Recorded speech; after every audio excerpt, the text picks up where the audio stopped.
Very welcome this Sunday, the 15th of June. It's just gone 7 o'clock here in Ireland. You can't see to the left of me, but we had a catastrophic error a couple of moments ago because the sun is setting. So I've thrown a huge towel over my window. So at some point, Dan, you may be blinded here. Just let me know if that does happen, if the sun manages to creep past. I I'm think we'll joined get through by it. Dan Lukehart, also known as TrumpetDan. He's the owner, head coach, instructor of Brea Jiu-Jitsu in California. I talked about him on a podcast previously with Dara O'Connell, and I had been going down a little bit of a rabbit hole about him before that interview with Dara. You are, in my opinion, the undercover gem of Brazilian Jiu-Jitsu coaching. Are you happy with that title? Are you okay with that? Um, in the past, I actually kind of more preferred it to be kind of like that uncovered gem type status. Um, but more recently, it's nice to have a little bit of clout. When you reach out to somebody and they ignore your messages or something like that, a little bit of clout is kind of nice.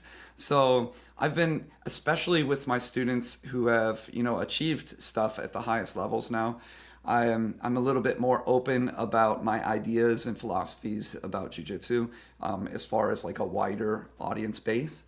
So yeah, in the past, I'm still kind of have that. I still kind of shun a little bit of being the popular one when people come into the gym, and you can kind of sense a little bit of hero worship. Like they come in for 3 days and they expect me to fix their jujitsu. The first thing I do is I kill that immediately with the person who's coming in.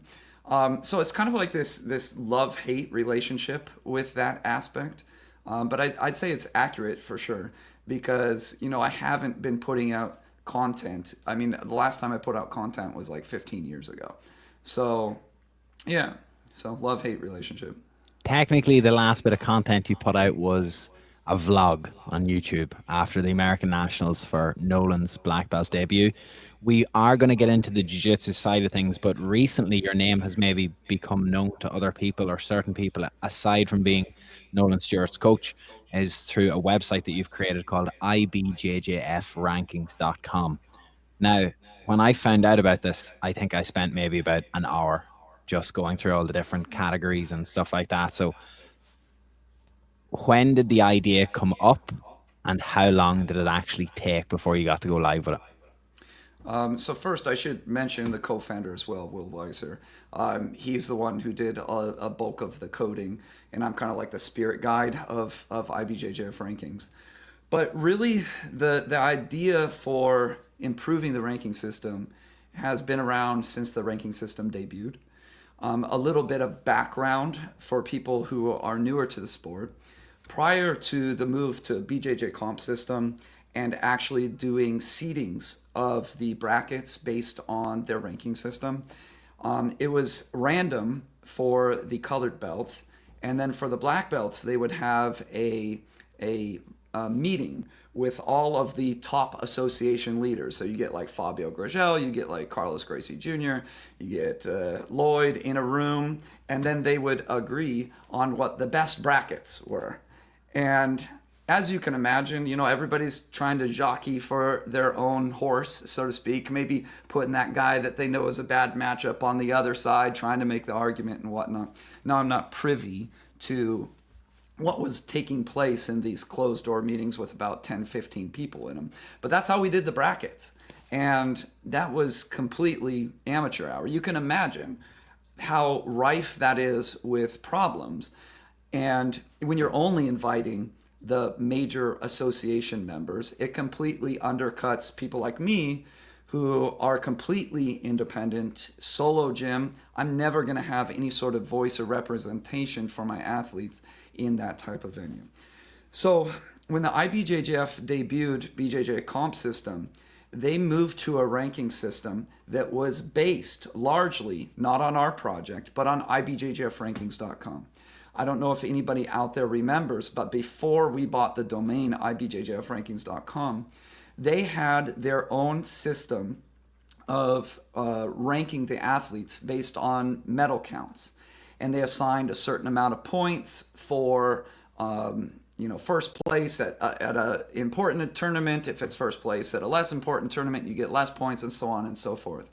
And I remember when I was the commentator for the IBJJF that I would lean heavily on this website, because back in those times there wasn't really a very good way to research what these competitors had done. So I think, I have no evidence of this, but it became fairly popular that the IBJJF kind of saw what was going on with the 1.0 IBJJF rankings that I have nothing to do with, and basically just copied it, because in essence it's the same system. Sure, they changed the amount of points here and there, but with this system it established the first objective way to create seeding for a tournament. And this is incredibly important, because now we can do away with these bracket meetings that took place, under the pyramid in a closed door session somewhere.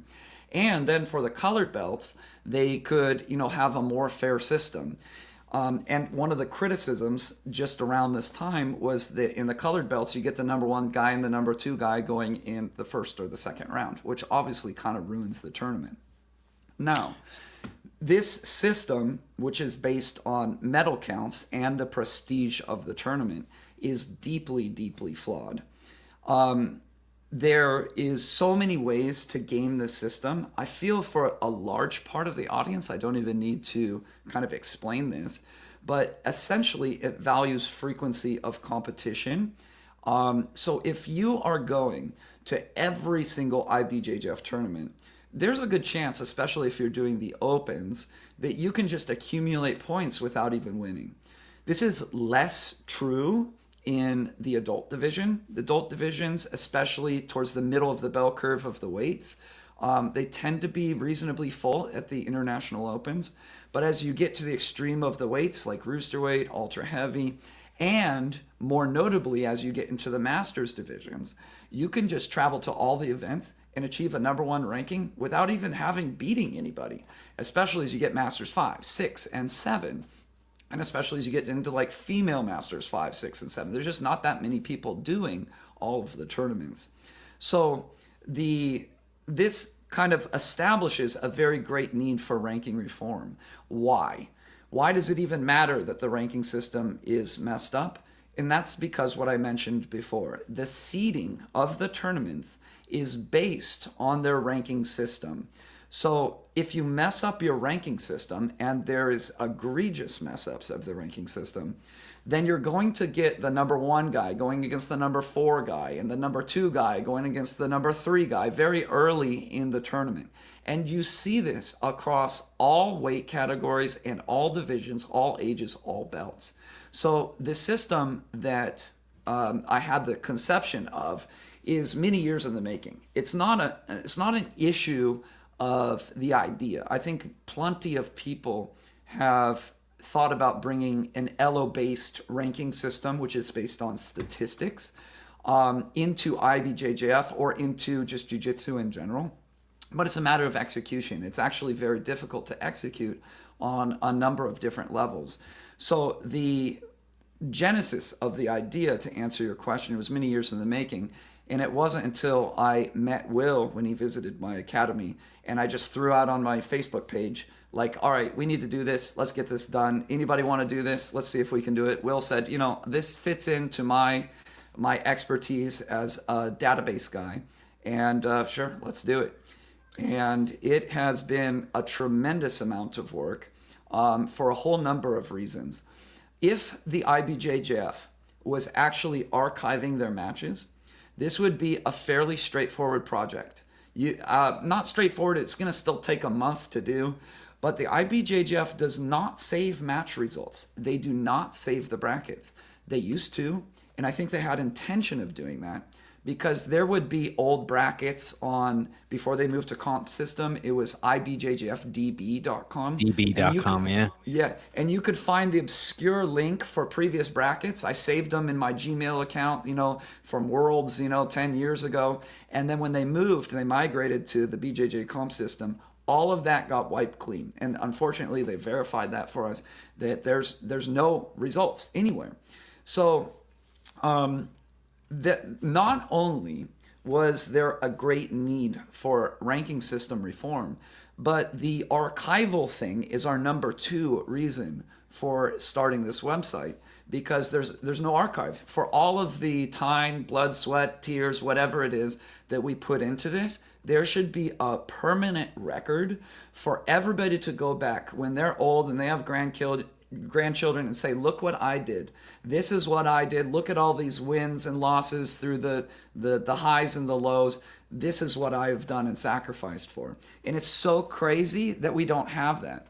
And that was one of the very challenging things about the project, is where do we get some information? Sure, we can start from scratch and just start collecting and recording the match results starting from December 2025 is when we start, or 2024 is when we started it at Nogi Worlds. But it's going to take 4 years before we have enough data to actually have a system that's actually performing well. But because the system operates on statistics, the more data that you have, the more strongly we're going to be able to predict those match results. So just going back to Worlds there a week or two ago, and I'm sorry to cut you off because I think it's fascinating how you can link these points together and how you explain things, but were you happy with your first Worlds, first year, with what percentage of results were maybe, I don't mean to say predicted, but your coverage on Instagram and how you deep dive certain divisions and explained problems with the brackets, how two people were meeting in the second round when really it should be a final, different athletes. I think Mia Finegra was a good example, that I think she was the 13th seed by the IBJJF's rankings, but you would have had her as the favorite 13 out essentially of to win the division. 13, Yeah. mind you. And that's 13 out because of she had 13. just gotten promoted. They didn't take into consideration of her previous great achievements. Were you happy with overall how the promo and the analysis and the previewing versus what actually happened went? Yeah, so there's kind of multifaceted aspects of your question, and I'll kind of step back and then zoom back in, which is, number one, the goal of our project, why we put in this massive amount of time into it, is to reform the ranking system. Number two is to pressure the IBJJF to archive things, which is a no-brainer. And number three is to increase education of our sport. If the ranking system is bunk with the IBJJF, there's no way for you to go and see, well, who is the best here. There's so many people vying for our time on Instagram, through being force-fed, through various media outlets that push this athlete over another athlete. It's very difficult to figure out who is best.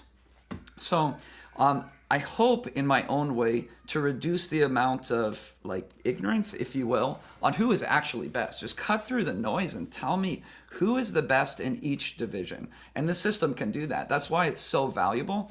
And that's why the coverage that I provided on my Instagram hit so many chords with so many people, because I'm actually covering the people who deserve to be covered and highlighting their stories. And what I did, in case you weren't familiar, because they're just 24-hour stories, is I went and highlighted the top athletes from each category as much as I could once the brackets came out and everything was finalized. Just highlighting what these athletes' stories were. Because there's so many athletes in IBJJF that are very good level. Who is truly the elite? So we provided coverage, or I provided coverage for those athletes. And it was really resonating with people, because it was coverage that was a little bit raw in the sense of, I'm not trying to deliver very polished type of coverage. I'm highlighting their stories. I'm just going to their Instagram, seeing when they started training, maybe asking them some follow-up questions, and in 5 or 6 slides highlighting each athlete and what their story is, what they bring to the table. And this was able to dig out some very interesting stories that I think people are not that familiar with. For example, the Saudi Arabia national team was one that I highlighted extensively. and their relationship with Unity, how the Saudi Arabia national team got started, who is the coach for the Saudi Arabia national team. Same with the Emirati athletes. There's a UAE national team. Who are they? Who are these people? What is their history? It just makes the sport so much more enjoyable. And that taps in to the number 3 reason why I built this site, is to increase enjoyment. I think a lot of people say that the IBJJF is boring because they have no idea what they're watching. There's just so many good athletes that it's so hard to invest in their stories because you don't even know who to focus on. And this kind of solves that problem, which is boiling your name down to a very, very accurate number. Now, to answer your question on how it turned out, I mean, there were certain divisions that we absolutely nailed as far as the predictive qualities of IBJJF rankings, because contained in your number is a prediction. It's just statistics. And most of the time, even though we're in our infancy in collecting data, that we're doing a pretty good job. There are certain divisions where it was performing not as good. I think like purple belt middle heavy, I highlighted a bunch of athletes and they were very narrowly knocked out. That was the reason that it interested me. I knew more or less what divisions I could highlight and have our system do well, because I don't just have the number, I have my jiu-jitsu knowledge as well. And I didn't do that. I highlighted purple belt middle heavy, which we didn't do so great in because it was so amazing. Even though he no-showed, we had like Macon coming in undefeated, never a point scored on him at blue belt, going against the kind of the establishment of the purple belt division. We had some Saudi Arabian athletes coming in. We had some French national team athletes coming in. And I actually just wanted to highlight those stories. I could definitely pick and choose the divisions where I know our system is going to do very well. But I kind of dropped this thread that I was talking about earlier, in that one of the challenges of us doing this was finding the data. We didn't actually start from scratch. What we did is we got every IBJJF match that we could dig up from the past. Keep in mind that the IBJJF does not record it. So what we did is we went into Flow's database, and just based on the titles and using a simple algorithm, we figured out who the winner was and who the loser was. And just by that, just by a simple logic and boiling it down, you can consult the results sheet. You know who wins. You know the winner beats everybody in his matches. You know the second place person beats everybody except the winner, and so on and so forth. Just a simple algorithm. We were able to determine the winners and losers of the entire Flow database. Now, it wasn't, unfortunately, as simple as that, because there's name matching issues. The IBJJF in their brackets, I don't even know if this is interesting to people, but just what a headache it was. In their brackets, contained in the metadata, is not only their full and official IBJJF name, but your actual unique competitor identification number. And Flow's names are different than their official name, which might have changed. They might have inserted it the wrong way. You're talking about more or less minimum wage workers who are just not super dedicated to getting the names right a lot of the time. So we had this enormous name matching problem. You're just in Excel trying to name match, doing fuzzy matches, and then trying to go one at a time and trying to figure out if this person is actually who we are matching it through their IBJJF database number. It was database hell, if I were to use a word. And it's not just the Flow grappling database. We also went into BJJ Heroes database, and then we had to make this all work with the official data, so it plugged into the new data that was coming in. We also went to the archive website, so Internet Archive, archive.org, things like that. Whatever brackets were available, we took. Now, why am I telling you this? Why was I reminded at this moment? Is that because there is some degree of selection bias in our historical data. It's only doing Flow matches, for example. Well, Flow covers major events. That right there is a selection bias, because it's only covering major events and it's not covering the international opens. So if somebody has done very well in the international opens and they've maybe gone 1-1 in a major tournament, our system will be undervaluing that type of person, or vice versa. So, and when you're bringing in the BJJ Heroes database, there is also selection bias because the people with profiles are going to be oversampled. So usually, if you have, let's take, I don't know, the Mayhem's profile, you're going to be the loser appearing on Mayhem's profile. And if you don't have a profile, you don't have your wins in there. So there's like some selection bias in using that. And this is in part why I say our system is very young. And in certain circumstances, we still have some time to grow. But this is not to take away from that we are outperforming the IBJJF's ranking system on a wide margin with how we are able to predict the matches. And this is the ultimate test of our system, is how well it does with its predictive quality. If we can show that, we predict the matches X amount of time, the IBJJF ranking system or seeding system, because they're different, by the way. The seeding and the rankings are related, but they're not exactly the same. That they do it less than us by 20% of the time, less they accurately predict the match. Then this can be data that we take to Andre at the IBJJF and the various stakeholders and say, look, this is the system we've developed. We'll just give it to you. Just please use it. Here's our ideas for how you can incorporate it given your goals for the IBJJF, et cetera, et cetera. So to answer your question, you will give it to them for free. Yes, but yes, the answer is yes. If they could just take our system and they say, okay, our guys will figure it out from here. Thank you very much. Yeah, it's yours. Take it. That's the whole reason that we did it.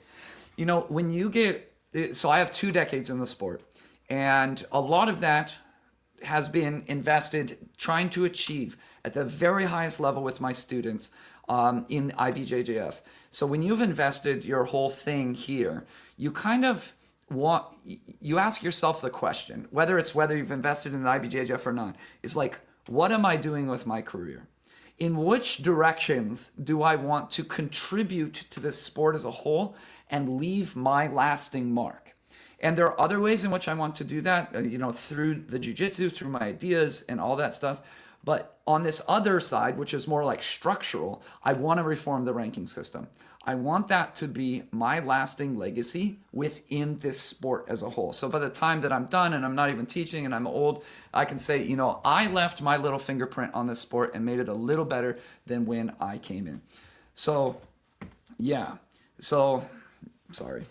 No, not at all. I think that you have answered nearly every question that I wanted to ask you about that through different points. So I was just looking through my list here. The one thing that I think that because you brought up something that I didn't address at all, which is the IBJ. You were talking about Mia. It would be relatively easy for the IBJJF to say, okay, we value a little bit of your points earned at the previous belt. They don't need to reform the whole ranking system to do that. It would be fairly easy, but this is one of many ways in which the IBJJF system is inadequate.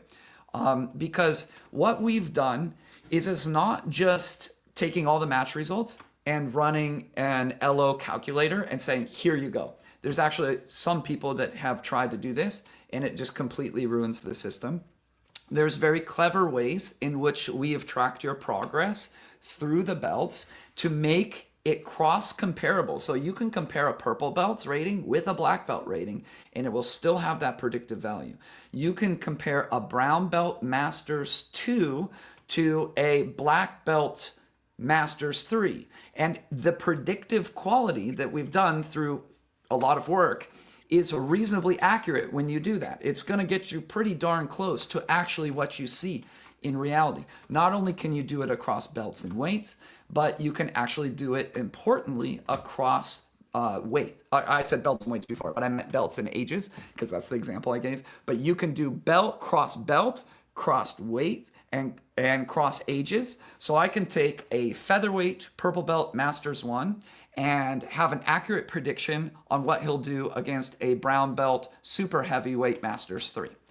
And contained in this project had me tackle some very, very fundamental questions about jiu-jitsu, which was fascinating, which is like, how much does weight matter? How much does it matter in a match? If you give up one weight category difference, how much does that impact things? How about 2? How about 4? How about the entire thing? From rooster to ultra heavy. And in order to answer a question like that, you need data. We don't have data. So through all of this like hell that we put ourselves through, Will and I, to like get this data, to get it migrated and working as one, we were able to take the data that we had and answer those questions based on the data that we had at that time to the best of our ability. So going in to the launch of IBJJF rankings, we were able to cobble together 150,000 match results. That sounds like a lot, but it's not. Yeah, in the grand scheme of things, probably not a lot. It is a lot. It is a lot. But for perspective, the IBJJF this year, I don't think people understand the scope and scale of what the IBJJF is doing. Easily, they will do 100,000 matches this year, which is so many matches. It will probably exceed that. I don't know. I can look at the data based on how much we have so far this year. We're in month 6. Yeah, but it's going to be roughly a little bit over 100,000. So you're talking about, we maybe got a year and a half of data going back, and that's going to be trumped in 2 years.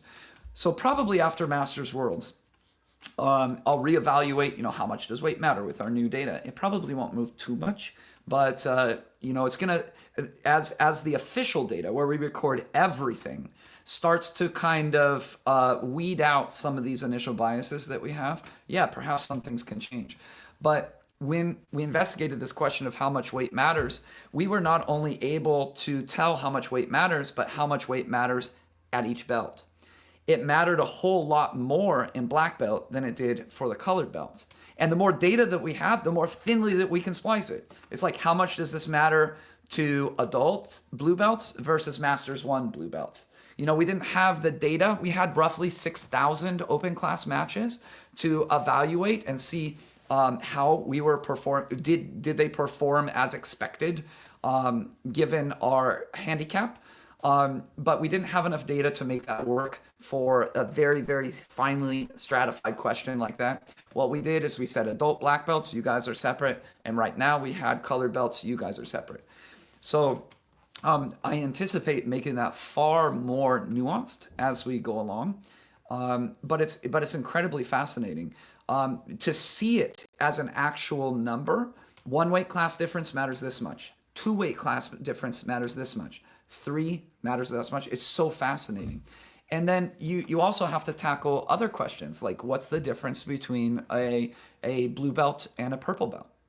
And we had to, that question is a little bit more challenging. That one was pretty much the only guess that we had. We gave an 80% win probability to the higher belt, which I think is way too much, but we needed to segregate out each pool of, belt pool has their own rating pool. So they're separated by 200-point increments.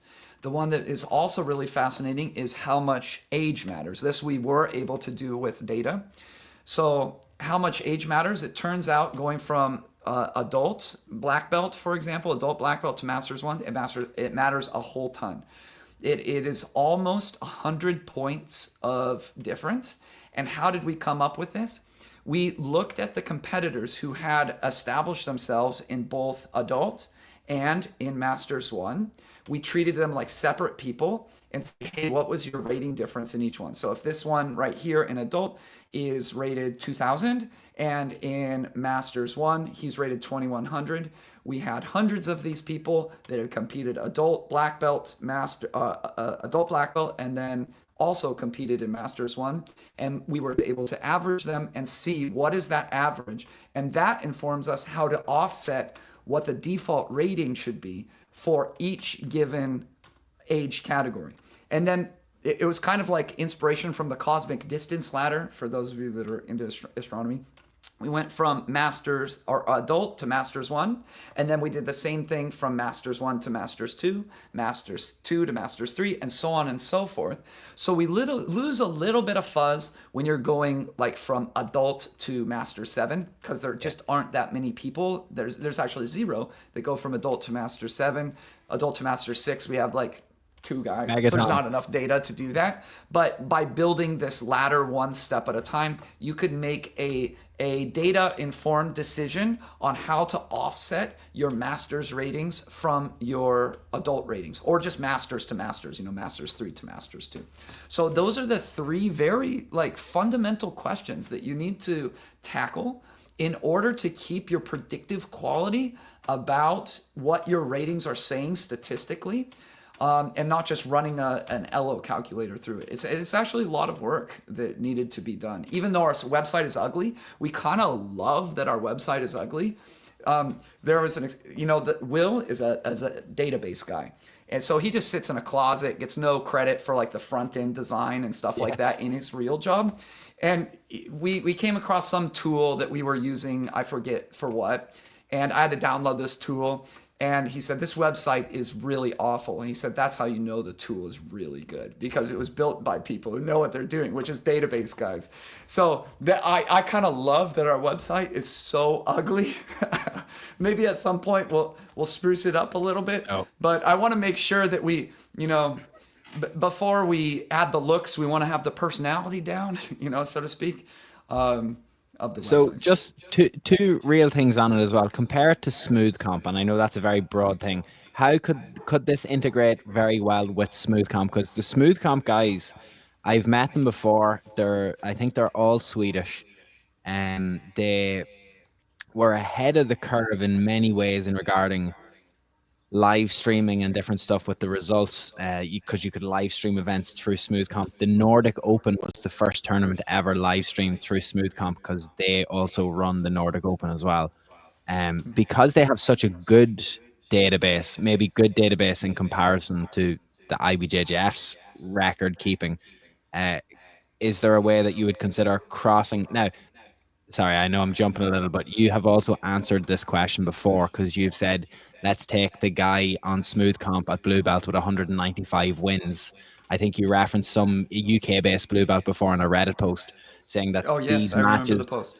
These matches were against lower quality people, but also at round robin tournaments where they could have 10 matches and 10 wins in a day, versus IBJJF, which is single elimination, higher threat. But I suppose, to look back to my initial question, was, can this or could this be integrated well with Smooth Comp? Would you be interested in chatting with them about something else, maybe adding it in? As far as integrating IBJJF rankings itself with Smooth Comp, 100% no. That's an easy answer.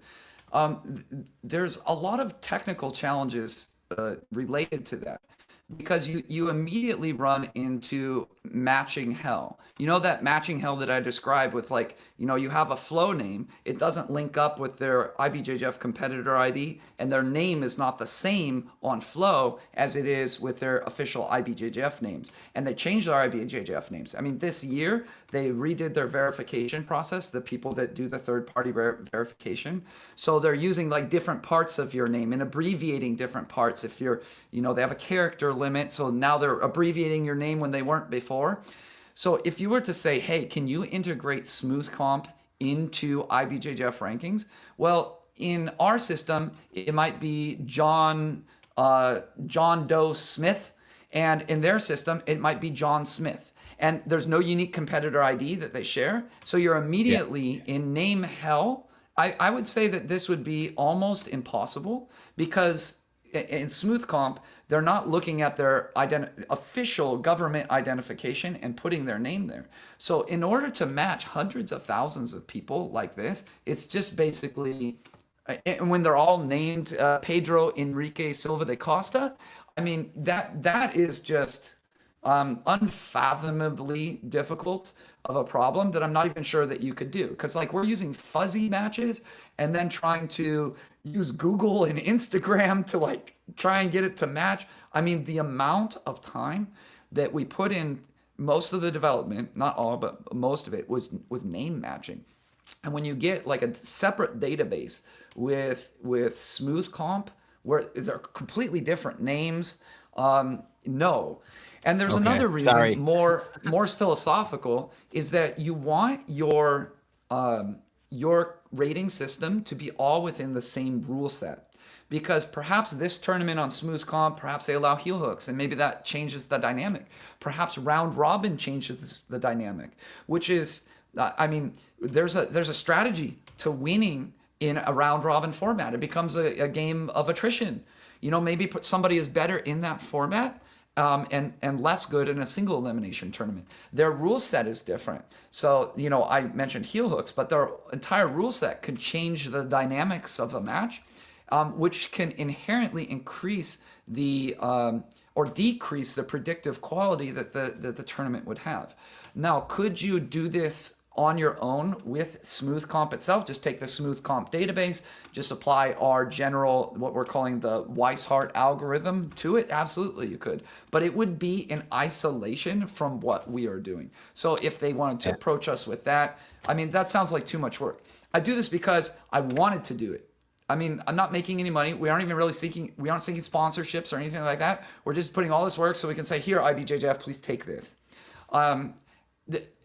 So there's another reason why I would not want to do smooth comp is because they're hosting competitions that frankly are irrelevant. As far as like the highest level, I want to be changing MLB. I don't want to be changing the Mexican Baseball League.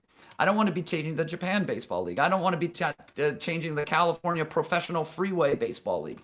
It has no interest to me, and I think that it has very minimal impact on the sport. It might help smooth comp, but like, what do I want to help smooth comp make more money for?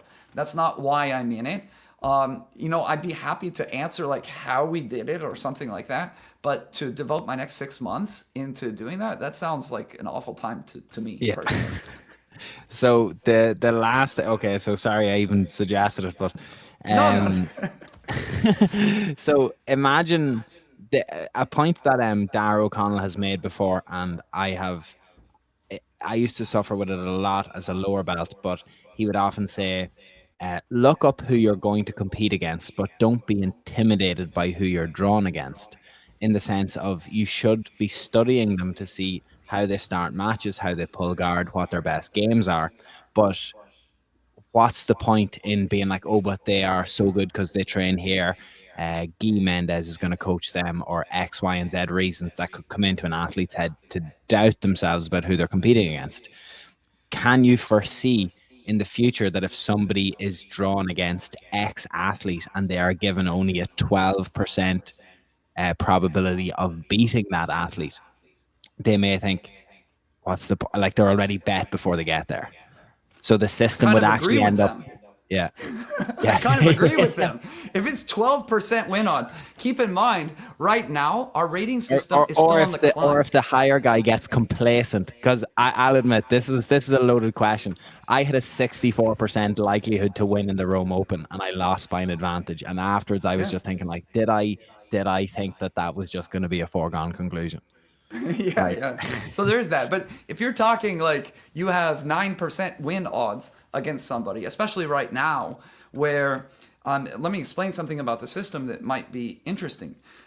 At what point do I know that the rating system is starting to mature? I can rephrase that question in the following way. What do you think the odds of the greatest in our sport, say Tynan Dalpra or Eric Munis or whoever, let's do Tynan because I think he has a great exposure to the American audience. What do you think his win probability is over an average level adult black belt? I'm asking you, what do you think is average level adult black belt? it is probably 100%.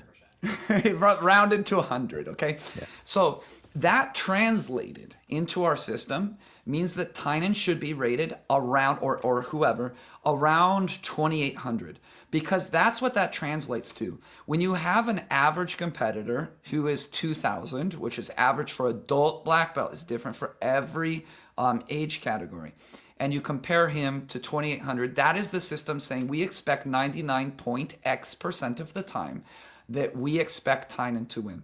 And that's what you should be looking for when you are looking at the top pound for pound list. They will continue to climb until they reach this 2750, 2800 rating.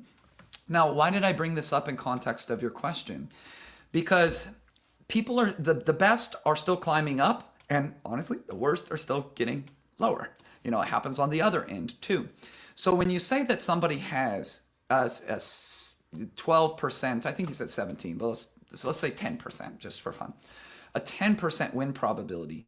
To me, our system is probably not fully reflecting the actual difference between the two of these. You're being generous, is what you're saying. Yeah, it's generous at this present time until, we get 3 years of data. We're going to be totally kicking butt on these predictions, which we're doing a very good job. So if you take, I almost don't want to bring this up, but if you take Andy Murasaki and you compare him to Megaton, I think our odds on that match were roughly that, about 10% to Megaton. Do I think that Megaton had a 10% chance in beating Andy Murasaki? The answer is 100% no. And the reason for that is that Megaton competes a lot. He has a lot of data at Master 6, and he's hitting up at pretty much the top of what you can possibly achieve at Master 6. Because the higher you go relative to your peers, the harder it gets to earn points for each win. So I know that he's pretty much tapped out. And I know that Andy Murasaki, I don't know what Andy's rated, say 2,400-ish, something like that, high 23s or something like that. I know that Andy's going to end up 26, 27. I know his rating, our system does not yet have the data, because it needs a lot of data to assertively say that, hey, his win percentage over the average black belt is like 96% or 97%, whatever it is. So his will continue to climb. So when you tell me your question of one person has a 10% or so win probability over another, you probably just need to get better at jiu-jitsu. That's probably what that's saying. The guy could slip on a banana peel. The guy could get injured. The guy could DQ himself. All of that is contained in our predictions because we don't separate out how you win and lose. You just lost. That's it. Or conversely, you just won. That's it. So, I think there's a lot of people that are pretty delusional in IBJJF. And this is going to be, one of the, I don't know if you consider this a positive or a negative, is that like, if you're not in the mix, at least 30% win probability or something, maybe you should probably, start doing elite physical conditioning. Maybe you should up your training. Maybe you should up your stretching, maybe all that stuff. So yeah, I kind of agree with that person that is kind of defeated before they get started. Now in your case, it was 65%. That's kind of within the margin.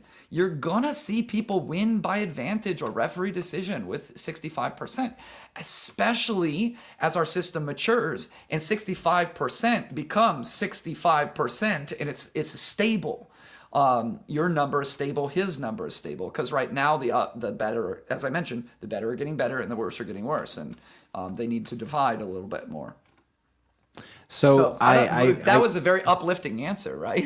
Yeah, yeah, just quit. But I do think that I don't know if you've noticed this or seen this, but we'll round off that sort of like rankings discussion on this. But maybe you could say like that Tynan's division dropped over, like you've seen maybe movement from like say, so aside from the fact that Andy was probably robbed, I don't think I've ever wanted anybody to get a black belt world title as much as I did Andy Murasaki at the last Worlds. But Andy wasn't robbed. And I say this as an Andy fan. Yeah. So if you guys want, I did a breakdown rules-wise on my personal Facebook page, which is where I enjoy posting because it doesn't have like the mass exposure where I'm constantly defending myself. It's just the people who want to follow me. Sorry, he wasn't robbed at all. Yeah, it's my bad in using the word, say, robbed in maybe an Irish sense. Not robbed by a referee, maybe like robbed of the moment, if that makes sense, of it all paying off. Because I did see a breakdown, whether it was yours reshared, someone put it on Instagram or otherwise, saying that it was, if to be crude about it, a poor decision made in the heat of the moment by an elite competitor? In No, terms of, was it when they I both went up? so much disagree with this idea, and this is kind of the stuff that I am willing to like be a little bit more open with now that my athlete has kind of not achieved everything that he wants, but we're getting there. 3 Grand Slam medals, 1 gold. That I don't mind sharing this stuff. This is going to be like on a tangent though that will probably take a while. So do we want to kind of address the initial question? Yeah, go for it. So like in IBJJF competition, there is a very fundamental premise that you must have about your jiu-jitsu, which that bottom, all things being equal, is better. This is so important to the root level idea of understanding what Andy was doing and other high level competitors are doing. So when I say bottom is better, people automatically have their own like biases that they introduce into their brain as to what they think I mean. What they think I mean is that you always have to be on bottom. You should never develop a top game. You should never develop wrestling skills or something like that. No. What I'm saying is that if I could just clap my hands and start the match on bottom, free of charge, 0, 0, 0, 0, 0, 0, zeros across the board, and I'm on bottom, this is a huge strategic advantage. That's what I mean when I say bottom is better. I'm not saying never come on top. What I am saying is that if you come on top, you better have something for it. In terms of double pulling up, that is the most common thing, so you get one advantage. On a root level, jiu-jitsu philosophy level, this is an even trade. You are trading an inferior position for one advantage, and this evens out in the end. It's a 50-50 situation. That one advantage changes the whole dynamic of the match. Now, if the match is over 5 seconds later, you are the winner. It puts the onus on the person to actually do a sweep. It puts or a back take or submission or whatever the case is, where the top guy can just do nothing and win the match. Another way is that you sweep and you come on top. There's nothing wrong with being on top. It's not about how you train. It's just about, okay, I have 2 points and I'm on top.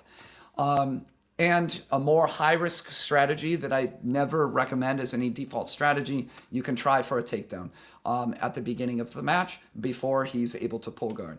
So bottom is better is such a critical concept in high-level black belt competition, and it revolves around the premise that it's easier to do junk. It is easier to sweep a person than it is to pass their guard. And not by a little bit, by a lot of it. There's a reason that it's worth 2 points for a sweep and 3 points for a guard pass, because guard passing is harder. Within this context of understanding this framework, which I'm sure, maybe not in your audience because you're having like Dara on and you're talking about IBJJF things and all that, but this is something that I just don't have the energy to defend myself against with the average Reddit, practitioner or something like that. Just throwing that out there. It sounds like a miserable time to me. So if you're ever able to arrange a match where let's say this wasn't Andy's situation, but let's say that you pull guard first for free and then you sweep. It's 2-0. If you're able to wave a magic wand right at this moment and be on the bottom for free, you have won the match right here. That is a strategic win. Now you've put him in a situation I like to call pass to win, which is a loss for the top person. He needs to pass your guard. Take Andy Murasaki's guard, for example. When's the last time Andy's guard has been passed in IBJJF? I don't know, but I think you do. Yeah. No, do I know? No, because I don't think his guard has been passed in IBJJF. Take Hoffa Mendes. When was the last time his guard was passed in IBJJF? Yeah, probably never. Go through the list. Mikey's guard has been passed. It was passed no-gi by Gabriel or whatever, but that was no-gi. It was basically an open weight match where Mikey's going up. Mikey got his guard passed with the cross pant grip one time. But like one time. These guys in their careers, their entire careers, the best guys in jiu-jitsu, legit the best guys. And they're getting their guard passed 2-3 times, something like this, in their whole careers. So if I'm able to do this as a corner or a coach, I have just got my athlete to win. Now, let's take a look at like this mental image of Andy Murasaki versus Mateus Gabriel. So Mateus Gabriel was not in the guard. By coming to his knees and being with his hips off the ground, he is no longer in the guard. It's effectively turtle position, but bottom turtle. If Andy pulls guard, or if he gets taken down, I put it in quotes because they're not actually a takedown, and it's not actually a guard pull, it's actually a reversal from turtle, and he gets the bottom position. This is effectively, Andy was not up 2 points, but he was up an advantage, I believe. But even if the match was tied, it's a huge advantage to be on the bottom in that situation, because then you can sweep again, you can make it 6-4, I think the score would have been. What he tried is what we call tempo steals, where, you know, that wave a magic wand and get to the bottom for free is what he was trying. So the upper echelon of jiu-jitsu is trying this thing. You look at Eric Munis, you look at my student Nolan Stewart, you look at what Andy Murasaki did, and it turned out to be complete bait. Mateus Gabriel was waiting for him to try this. It was complete bait. So he could pull guard. He didn't, it's not pulling guard, but I'm going to use the quotations. He pulled guard right as Andy tried to steal the tempo. Now, Mateus Gabriel never relinquished his bottom position, even though he was in the guard.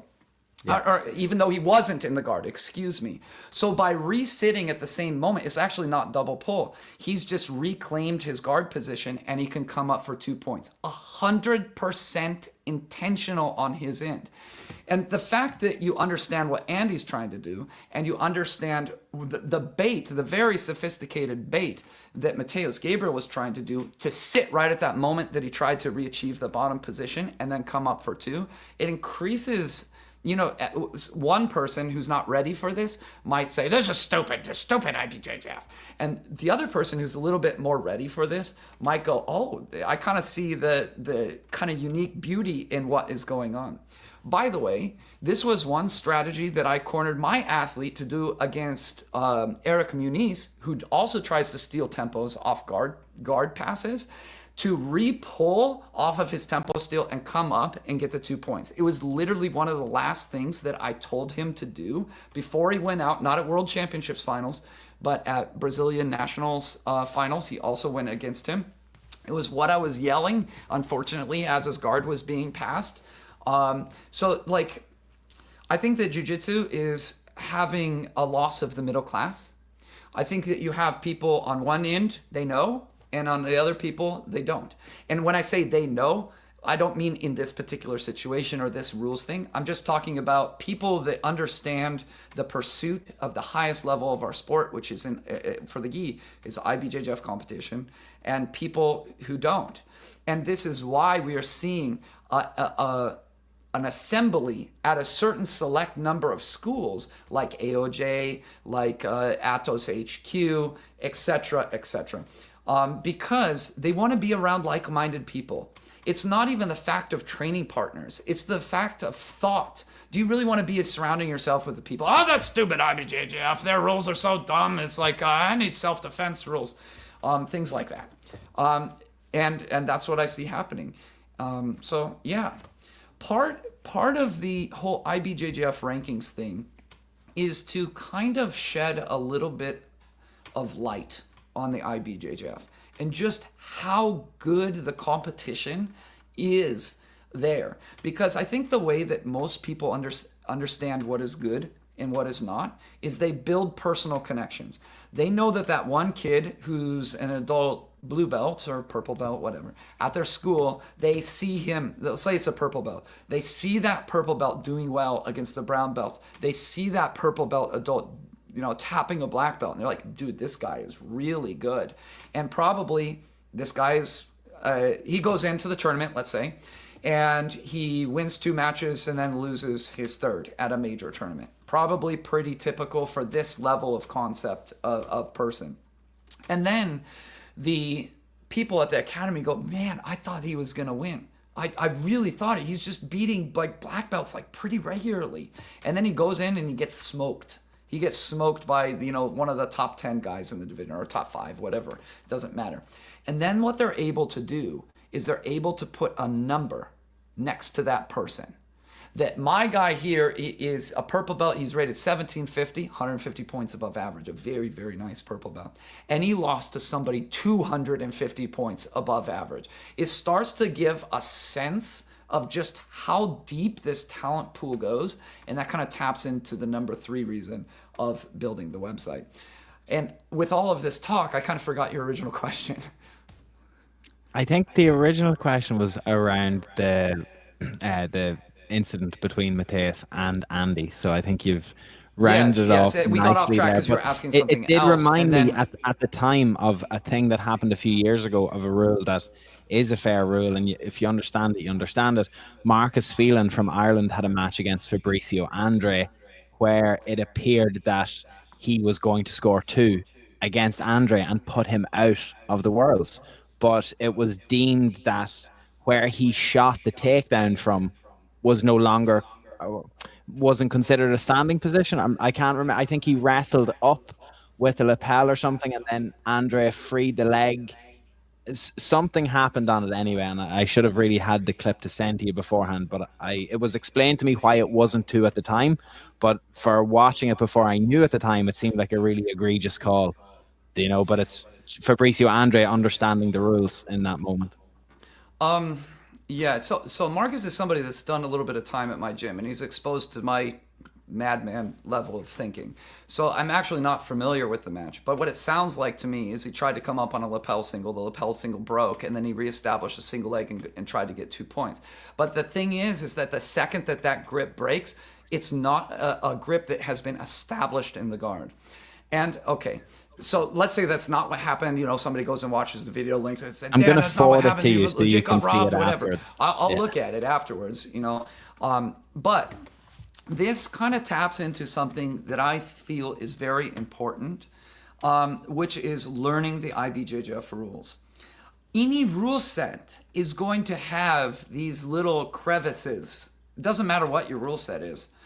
These little things in them that when both people know what they're fighting over, and making it very difficult for the other person to score points, there's these unique situations which take place. And they often happen the most at the highest level of jiu-jitsu because both people are aware of the rules, aware of the general strategy and approach that you need to be excellent within this rule set.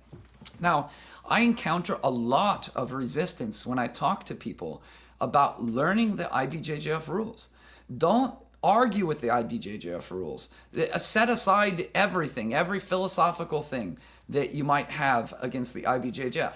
And that's where I essentially run into my problem, is that they don't accept that the IBJJF is the highest level of competition, which absolutely blows my freaking mind. You brought up before a post that I had replied to on Reddit, where somebody was highlighting an athlete on Smooth Comp that I think had 250 wins. And you said it was because he was, did round robins, accumulated the wins and whatnot. So what I did is I looked up this athlete with, 250 wins on our website, and I saw that he was a slightly above average competitor. And the areas that he was competing in were not jiu-jitsu hubs. I don't want to name the country because I don't want to out people, but it was around the Mediterranean area. Okay? So when you actually, this person had distinguished himself among his peer in his area. He goes into the big leagues and basically gets treated like any other person. That story is replicated everywhere. People say to me all the time, but Jiu-Jitsu World League, but NABJJF, but AGF, but all this.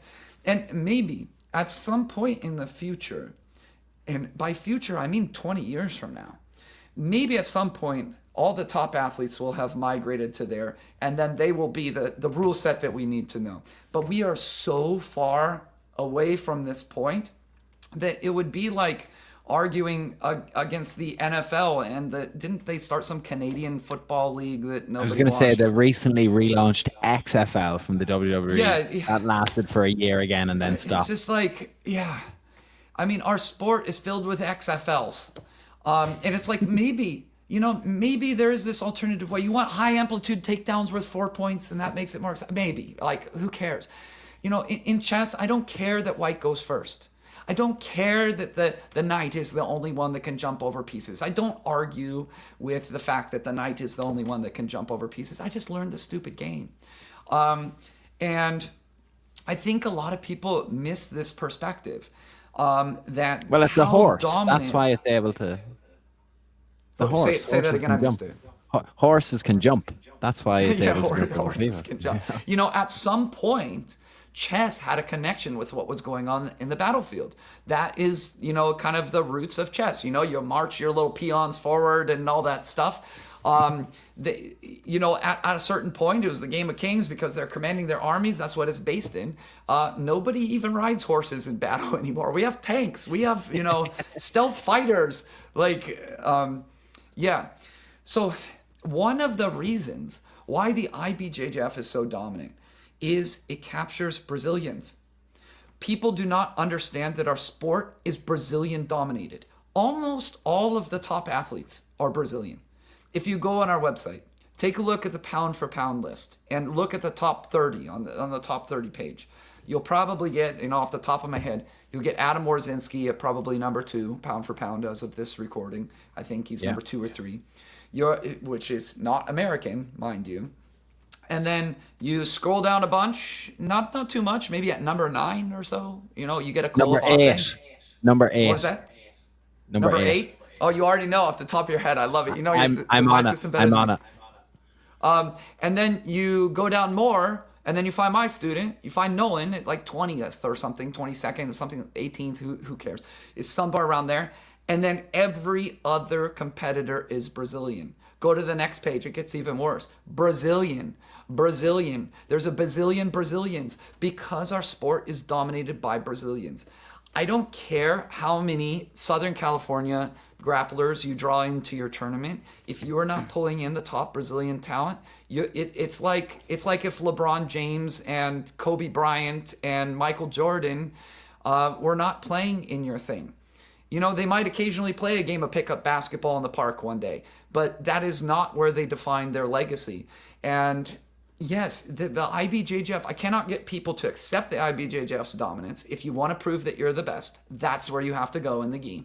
I can't get people to accept that. Therefore, I cannot get the people to invest in learning the rule set. And if you invest in learning the rule set and the nuances of it that take place at the very high level, one of which I explained in the Andy Murasaki match, is that it becomes frustrating that the dynamics that they have and they're different. Every organization has their own rule set where it's just based on IBJJF, and then they turn this knob a little, then they turn that knob a little. But at the high level, they don't understand how much it changes things when you have last to score as the winner, for example. Last to score is what Jiu-Jitsu World League does. One of the worst rules. You're never going to get any top level guys wanting to go in there and do last to score. What was that? AJ Peter do, well, at least at a Grand Slam that I competed at before, it was like if I was 4-2 down. Yeah, if I was 4-2 down and I scored back to make it 4-all, I would win the match. So like the only real conceivable rival for the IBJJF, forget the marketing, I know what y'all read, I see it too. The only real potential rival for the IBJJF is in Abu Dhabi. Their organization that they have, AJP, etc.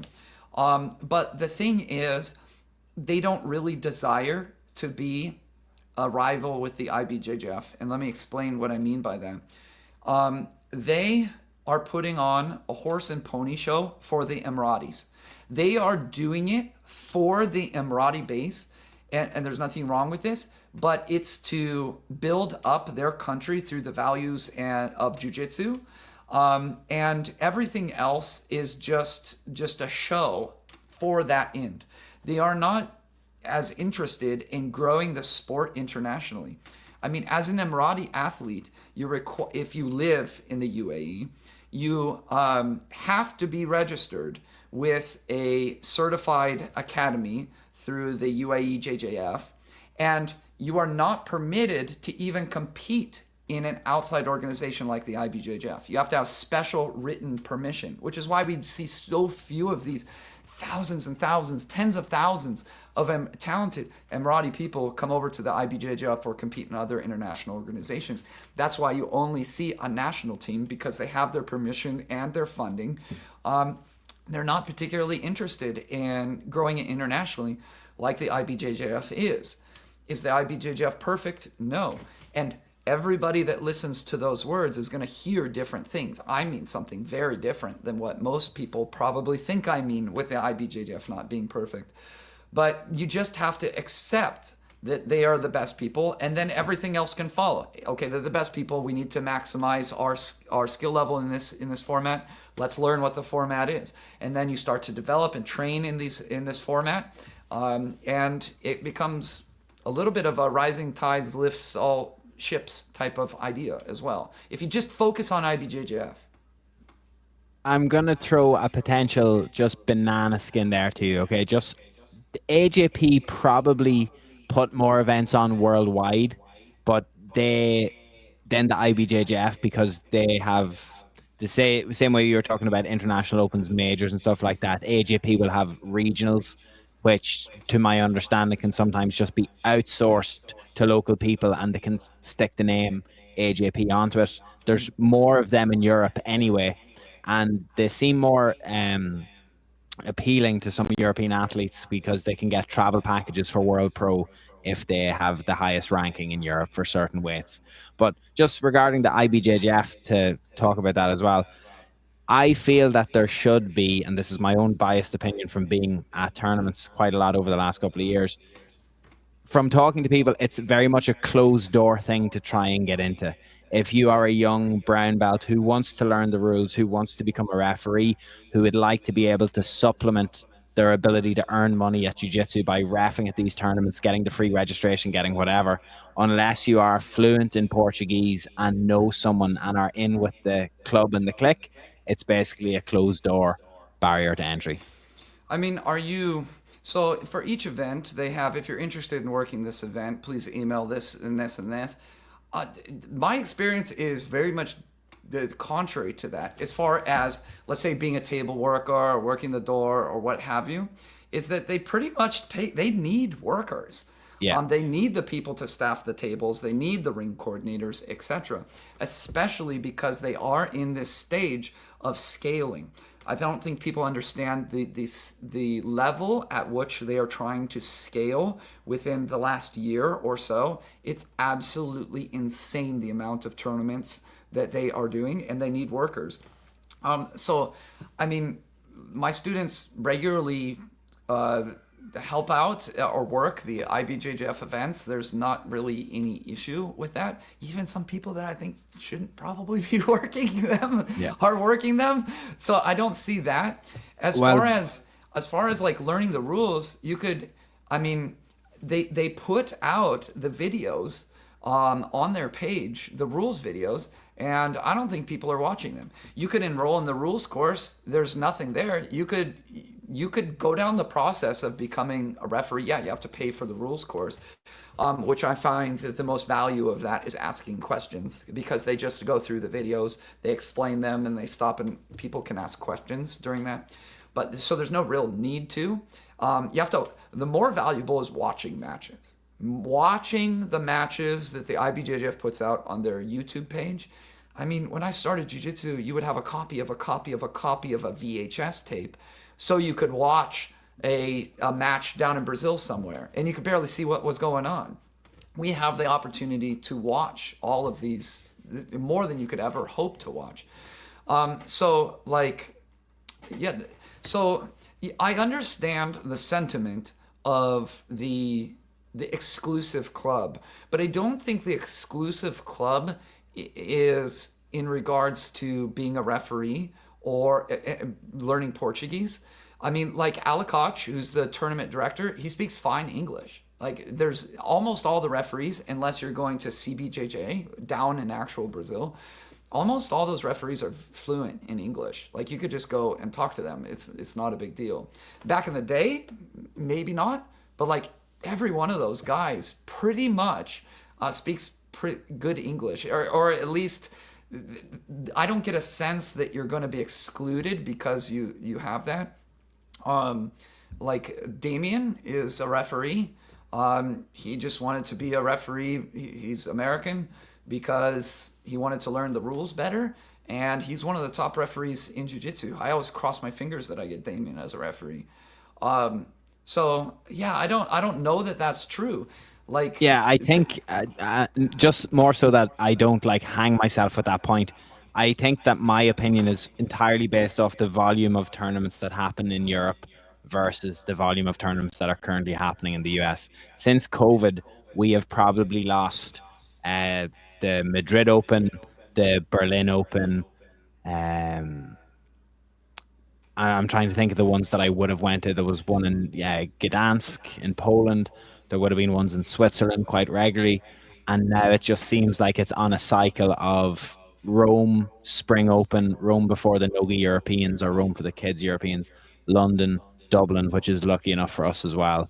So you do generally see the same faces at the European IBJJF circuit, and it's not for me to insult them by saying like, "Oh, they're only hiring the same people." I agree that they should hire the best people, the ones that know the rules the most, that have done the courses, that have done the qualifications. yeah. So like you're gonna know European Jiu-Jitsu more than I am because I just go to European Championships. I'm not gonna go to the London Spring, Spring Open. that's going on this weekend right now as Yeah. we talk. Like I'm not going to do that.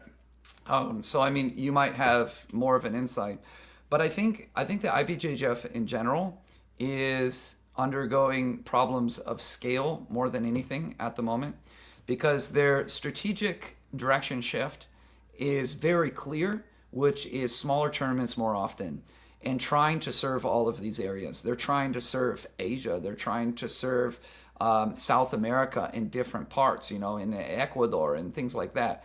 And throughout the United States, this is really the first year where they have signaled to Southern California that we are going to support Southern California.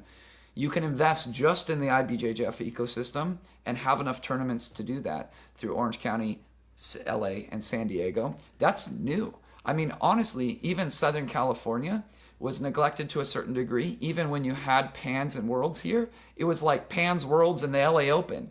It wasn't like you could, Pans and Worlds is a pretty deep pool to throw your hat in, especially if you're an adult.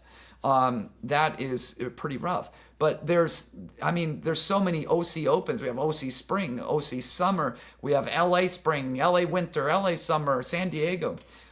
So it's not just with our particular area, but I think that is their strategic goal. And I say this as an outsider. I'm a complete outsider with the IBJJF. But if you just like pull up your phone and look up the events that the IBJJF has coming up, I mean, it's 3 to 4 per weekend, all in different continents. That is such a difficult problem of scale. How do we get the mats here? How do we get qualified referees here? How do we get our table workers here? And probably it's no more than, in Europe, hey, we have these people, they worked, let's do it again, because we don't have as many forces on the ground in Europe as we do in other places. Well, in Europe, there will be dedicated organisers. So in Ireland, the organisers of the Irish Open are also the organisers of the IBJJF Dublin Open. And then there are key staff that I believe they essentially get a site fee for organising it on the day. And then the IBJJF will bring their referees and different stuff like that. I mean, it makes sense to me personally. Come here. I am the type of person that, like, I had planned for this in terms of like what we were going to talk about, but the conversation itself, I've enjoyed how it's kind of diverted off what I had initially thought about. Like, I think you've just given a perfect interview and blueprint for why the IBJJF should hire you on so many fronts in terms of like No. rankings, logistics. Like, you're not looking for the job, but you're giving a very compelling reason on why you should be getting an email if someone from the No, no, no, no. IBJJF sees Here's the this. reason. The IBJJF, they don't like me. A lot of the people, not some of them, don't like me. Why? Because I am completely independent, and here it's like I'm an IBJJF shrill. That's how it's coming off of. But there's probably nobody that criticizes the IBJJF more on very pointed and specific issues than me. The type that are not just like stupid, like, oh, the Brazilian referees, they make the other guy win because he's Brazilian. Not that nonsense, which isn't true at all. Well, can I just say, I hope you were as ahead. annoyed when Tynan Dalper was allowed to wear a frayed belt at a world I didn't championships one catch time. that. Okay, well. I did not catch that. I did not see the frayed belt controversy. Yeah, okay. So like, I am probably the most outspoken critic of the IBJJF, and I think as a conscious choice, the jiu-jitsu community probably needs more people like me, not a duplicate of me, but I am able to criticize the IBJJF because I'm not a part of it. Imagine if I was still doing commentary. If I was doing the commentary for Worlds in Pan still, it's like, okay, here he is on social media saying this and this and this about our event, and how they don't have let's take this one example.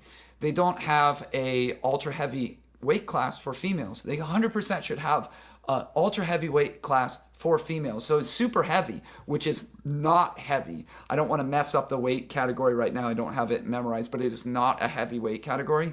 They are basically competing, if you weigh like 186 pounds, in an unlimited weight class where they can go against 250-pound girls. That's not right. And there's enough competitors to where they can do that. If there was not enough back in the day, where they did the combined brown and black for female, we're not 15 years ago. You could make this weight class. I criticize them for their treatment of blind athletes. Freaking call out the score audibly. It's so easy. 2 points to the colored band. 2 points to non-colored band. Like, come on. What This else? is common sense. What else do you know about the blind athletes' treatment with IBJJF? Because I have coach a blind athlete from New Zealand. Yeah. Like, so it's incredibly frustrating because there are a few blind athletes in IBJJF, and largely the blind athletes are not traveling for tournaments.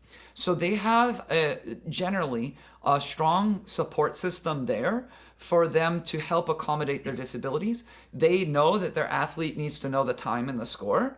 But like with the athlete that I coach, he travels to all the IBJJF tournaments. He's by himself with his daughter, and in many cases his daughter's competing and cannot help in any way. So I'm teaching him like the nuances of the rules, and there's some situations that can, like, you're riding it real thin and it could go either way. Is it a reversal? Is it 2 points? Much like the Andy Mirasaki situation, something like that happens. How do you communicate what has happened scoring wise to somebody who cannot see the scoreboard, to somebody who cannot see the referee raise the hand? Freaking just yell out the score. It's not that hard to train your referee base. Hey, when the dude can't see, say it out loud. That's a 5-second meeting.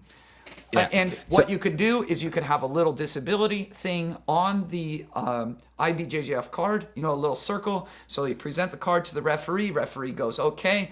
And in order to get that circle, you need to present evidence that you are blind. And there you go. It's this type of thing replicated on dozens of different issues in which kind of irk them, some of them, like the Grand Slam Award.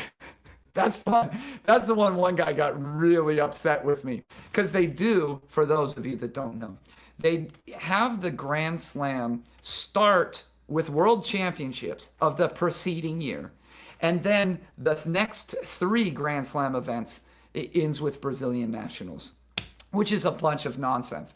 They say, oh, it's always been like that.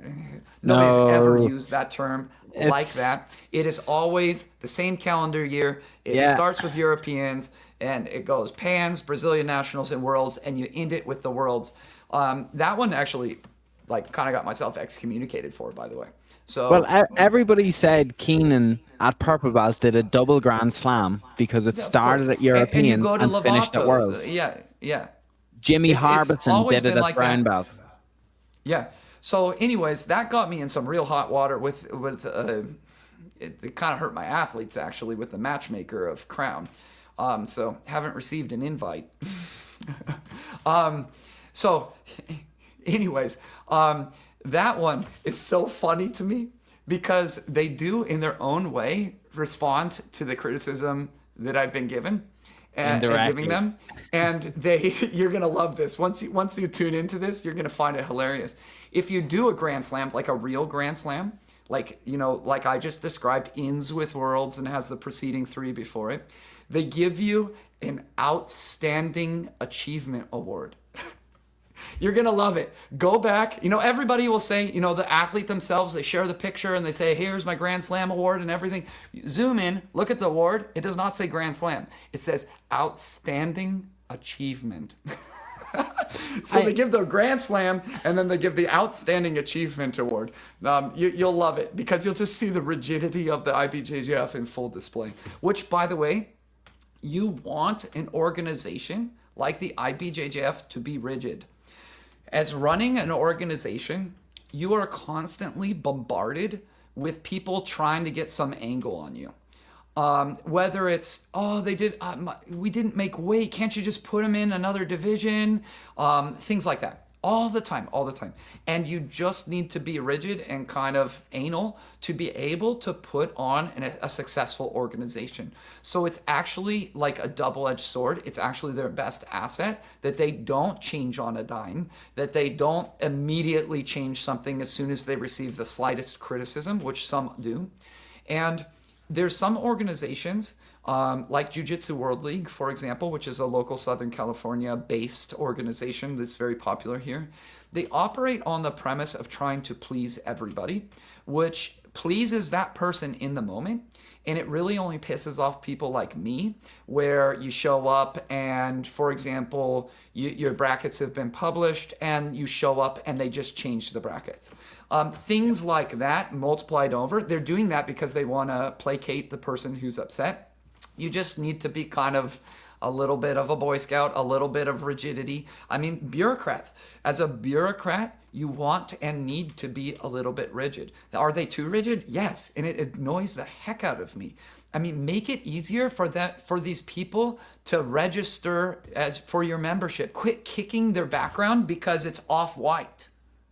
Just take the 3 seconds of extra time to use an AI to replace this off-white background with a white background and make it be like Amazon. You click the button, the instructor signs off on it, you're approved. I mean, so much rigidity. Take my money. But not in the way I want to give you money. Just take it. I want to give you my money. Just take it. I mean, have the impulse sign up be a big part of your tournament thing. And when it takes 3 or 4 days to get your membership done because they keep kicking the stupid photo that's not like your immigration photo, it's just an IBJJF membership photo, just take the extra time to do it yourself. Even if it's not what you want and your rigidity says you want a pure white background, just accept it so they can register for your tournament. They want to throw you $135.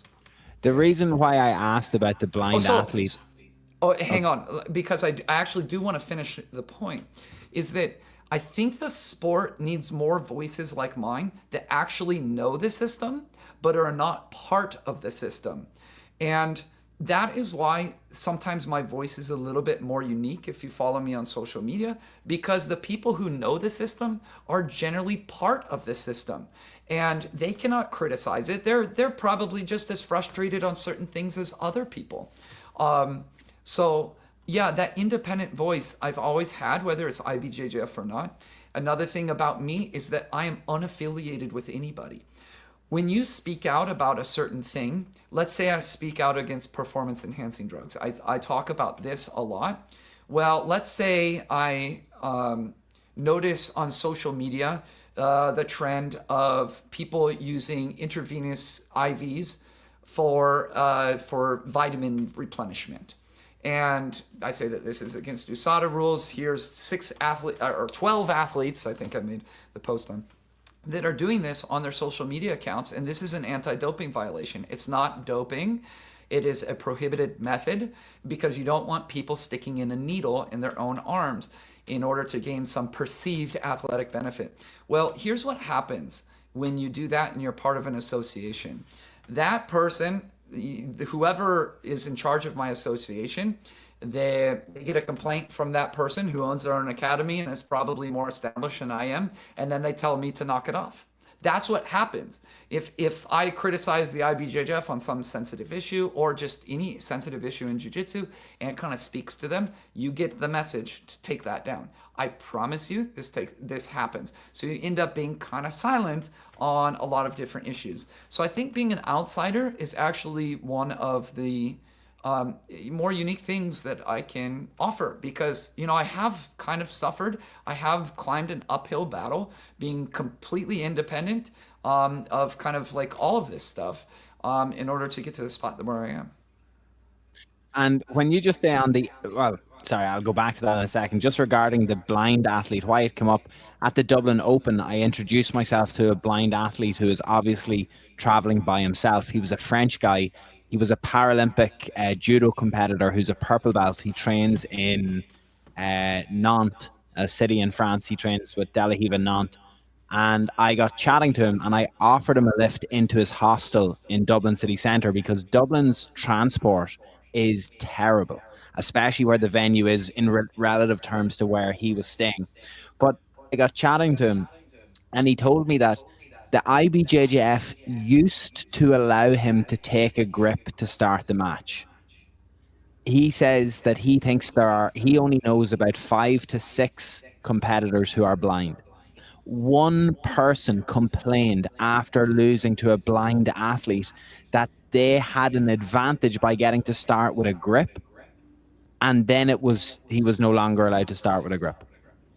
So the And IBJJF has never had a rule where you needed to start with a grip with a blind athlete. would it have been a gentleman's On an agreement? individual basis, because this was kind of like commonly accepted practice with, dude's blind, give him a grip. It's just kind of like a common sense thing. It was done on an individual referee basis that said this and offered it to him, and he had the right to say yes or no. That's basically kind of what's going on there. Could they do that? Yeah, they could definitely improve the experience for blind grapplers, and it's something to worth considering. What I'm aiming for is something so much more like basic of just calling out something non-controversial. Yeah. Because a grip, I mean, remember the premise that I told you, that bottom is better, and if bottom is better, it becomes a race to the bottom, and then you need to establish a grip before you immediately sit. I mean, the grip does change that dynamic a little bit, but I think we can afford some. I mean, it's honestly not that big of a deal. Afford some consideration for blind athletes. I think that the IBJJF in America is putting themselves liable for an ADA lawsuit. If they wanted to band together and form a class action, 100% we would see very quickly some considerations for blind athletes. I've always kind of been about sticking up for the little guy, the underspoken person, like blind people, for example, in individual academies as well. And that kind of just fits into what I do all the time. So I don't know, maybe once I see my guys in town next and there's a situation, maybe I'll get fired up about it and do something about So it. in 14 years ago, in 2 weeks' time, you put on the internet, I'm at a fork in the road decision to be made. Am I a competitor or am I a coach? Can you remember that period in your life? Yeah, more or less. And I 14 believe years it ago, was, yeah, so it was after Pan Ams in 2011. You won your first match, injured your knee in it, and then couldn't perform to the best of your ability in the second match. You had a thing on the internet, your Sherdog training log, that says, I know in my heart that I will have my day in the sun. It just wasn't on the cards today. I believe in myself and in my jiu-jitsu. When my day does come, people will not even realize that there were days like today. yeah, I When mean, that person is a completely different person today. Yeah. I mean, aren't we all? I mean, every 10 years, I mean, literally every cell in your body has been, replaced. Um, but yeah, I can generally remember in the vague sense having that sentiment.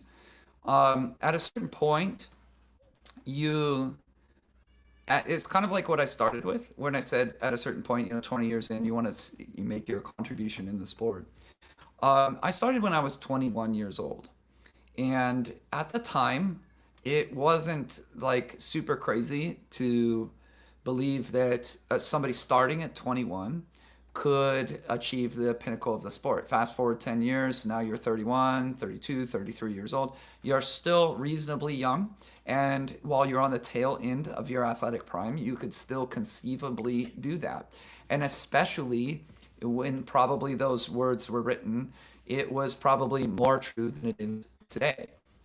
Um, but the sport, I grew up with the sport.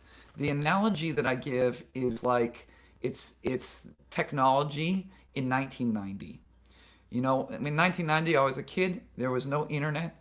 And then just a few years later, we're all on America Online. A few years later, we all have smartphones. A few years later, we have, AI. That amount of transformation and evolution is has completely fundamentally transformed this sport. I would say anybody starting at 21 now, not that it's impossible, because it definitely is possible. It would take a very, very special individual to work your way to adult black belt upper echelon. Think about baseball. Let's say you probably do you even have baseball where you're We from? we we don't have baseball, and I know how into it you are. So I I'm am not. going to send you something afterwards for you to look up. It's a sport called hurling.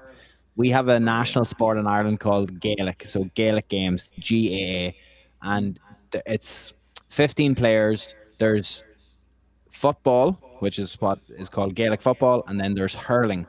Hurling is it is the most talented sport on the planet, bar none. It is the hardest sport to become good at, in my opinion, bar none. You are talking about hitting a ball over 150 miles an hour, catching it barehanded. Like I can't do it justice, I'll have obviously to explaining it YouTube right that now, up but afterwards. I will send you the thought of hurling. But sorry, continue your baseball analogy. Like baseball in the United States and various Latin American countries is very well established. Imagine being 21 years old, never played baseball in your life, and you're like, I think I want to play in MLB. Like, people look at you like you're freaking crazy. By 21 years old, you would have played on your high school team, which is actually really high level. You can't just start when you're in high school. It's not like music, which I did. Anybody can start in high school. They're very inclusive and take anybody. No, I mean, you need to be top level to make your team in high school. And then after high school, if you're good, you can go to a Division I school, Division I college, the highest level of achievement. And if you stand out there, then you can get signed to, you're about 21 years old, then you can get signed to a professional organization and grind it out in some city that you've never heard of in your life in low A ball, trying to work your way up to high A, then double A, then triple A, and then the major leagues. And you do that after you're pretty much like near world class. So the idea as the sport develops that you can achieve, the equivalent of being an MLB pitcher starting at 21 is just not realistic.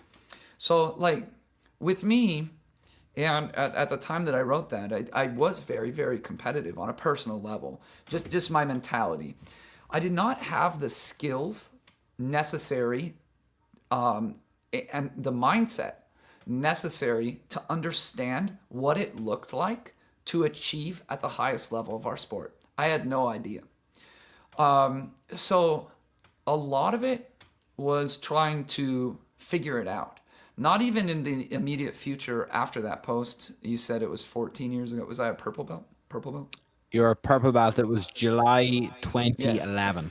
So like my biggest evolution in jiu-jitsu was at brown belt, because at brown belt I started to do commentary for the IBJJF and Budo videos, so both, and sitting there and having to talk for 12 hours about every freaking match, whether it was an interesting one or a not interesting one, was so educational. It was really my woodshedding period of doing that. I don't want to say every weekend, but very, very frequently for like events that you don't have ever heard of today, like Kurt Osiander's KO, whatever, finisher, doing commentary for that, doing commentary for the Jiu-Jitsu expos, doing comment, just all these nonsense things that didn't stand up to the test of time. It was so, it started me on a path of different thinking, approaching it differently. That me could never hear me say the things that I said to you today about kind of learn the rules, like all that whole spiel. It couldn't have accepted it because it wasn't ready for it. So by the time I figured it out, by the time I kind of was putting the pieces together, and I still have continually evolved since then, it was basically kind of like, I'm in my mid 30s now. And I am very devoted to the teaching craft. Really, I have two passions. One is jiu-jitsu and the other is teaching. And fortunately, the two passions can have some synergy effect. And I just decided, if it can't be me, then I want it to be the next generation of people that I produce, me personally. When I opened up my academy, I put on my front page of my academy, producing the next American world champion. Actually, I said champion. I didn't say world champion, but right there on the front page. And So it, I'm so sorry because I have a quote from you about this. Can I okay, tell go you? ahead. This should be good. Okay. Past So self. this was about you opening your gym. I've been giving more thought to opening an academy. Aside from the more typical ideas of daily kids classes, I have a more unique idea, that's for sure. I see my academy being very small, ordinary and plain in many ways. One when you walk in and you're not terribly impressed. Why? For starters, space and fanciness is expensive. Second, it's unnecessary. It doesn't make you any better or worse. I will completely own the gym myself. I have enough money to do so now that it's not as much of a barrier. I can promise that no other gym in the world will have classes like mine. I want people to become students of the game, and I will try and foster that environment. I will have thought out PowerPoint presentations that will accompany the day's lessons. I will have videos of competitors applying the technique, profile major athletes if it has relevance to the technique, and even history, all with videos, with slow motion detection. The works. Think of how I did grappling basic videos with Roger demoing the moves, but 10x better. I will show the technique, of course, followed up with the PowerPoint. I will have a 100-inch TV. You ended up settling on an 80-inch TV on your gym, 100 was hooked too up expensive back wirelessly then. to a portable iPad-like device. The class structure will be somewhat similar. I will not have a typical Gracie Barra-style warm-up or brutal conditioning session. We will warm up by doing body-friendly drilling movements associated with the previous day's techniques. There will only be jiu-jitsu in my class. If people want to warm up before class, they are welcome. I will probably only teach one technique, but subdivide it into three easily drillable parts. If you can't break down a technique into at least three parts, you're probably just lazy as a teacher. The shorter you can chop a technique, the more you can drill it, as opposed to fixing a zillion things that everyone is doing wrong when walking around. My first coach, Henner, does this breakdown style well. I'm just going to put the hard, intense drilling into it. He and his brother laid the foundations of my students' games mentality. The part of me that thinks if you don't know what you're doing at all times, you're not doing it right. I will do more specific training. You don't need a whole conditioning at the beginning if you train well. The last 15 minutes of an hour-long class will be devoted to specific training, switching partners every 2 minutes or so. Most gyms do 5-minute specific training in class. I've noticed if your brain knows the technique, but you lack the experience to apply it, it's no good. Specific training will be at a normal speed. After, we will have a typical 30-minute sparring session. I will run adult class in the evening. People can stay and train after until they drop dead. Although the class structure is important, I will have a more unique pricing structure that I feel is important. All beginners will pay the same amount, which will be competitive, around 140 probably. I won't haggle. The difference is that I will reduce a member's fees the longer they are with the academy. If they've been there a year, it's 135. 2 years, 125, etc. Browns and blacks will likely train for free. Update in 2025, by the way, black belts in your gym do train for free. brown belts pay $50 a month. All of this will be clearly published on our website. While the numbers I used are just an example, I feel this is the best way to do it. It is not fair that somebody who has literally and figuratively paid his dues to the academy be charged more to some student who's able to haggle a better price because he's broke. I will have ways for a student to work at the academy, cleaning mats, holding signs, but I will pay them for it. Their membership will still be the same. Gracie Barra is reversed. Their fees go up as you train longer. This is wrong. Almost everybody will have a key and will be able to train at any time. Open door policy. I have more, but I am tired of typing this out on my iPad. How does that I make have you? no memory of ever writing that. None. Not even vague. Well, that was in the summer of 2011, and I think your doors opened on September 23rd, 2012. You know So better than I do. it seems like, do you agree that you managed to keep to your ethos a little bit from what I just I said? mean, yeah, like a lot of that in general form and structure is pretty much how it ended today. Um, and it kind of, as I was saying, is that like at a certain point you just like, okay, if it can't be me, it's got to be my students. And I came in with a lot of creative ideas. You started out that quote from me that I don't remember, saying, apart from having everyday kids classes, when I opened, that was a novelty. Almost everybody had like maybe 2 times a week on Tuesdays and Thursdays. You have kids class, or on Monday, Wednesday, and Friday you have kids class, and it was usually just all kids. Like you'd see people teaching with 5-year-olds and 13-year-olds on the mat. In kids, it's always been an afterthought. Even coming here in the Holding on Gracie days, they didn't come to spread it to children. They came to spread it to other martial arts practitioners who were adults doing karate, doing taekwondo, doing all of this stuff. And we're going to show you that our art is better. I mean, kids have always been an afterthought. You always had, you know, a few straggler kids training with the adult classes and whatnot. But I remember when I opened that was a novelty. How this sport has changed in terms of kids classes is just incredible. I wasn't like the first one to do everyday kids classes in our area. There might have been one. But it was few and far between. Now it's of course standard, so that doesn't stick out. But really my mentality of just trying new things, trying to do things differently. If you look at an interview that I did with Ollie Geddes back around that time on Budo videos, I don't remember the interview very well, but the sense of it was that I was just like throwing stuff like, why can't we do these things? Why can't we like look at video in class? Why can't we just abandon the warm-ups? Why can't we just, do it through drilling?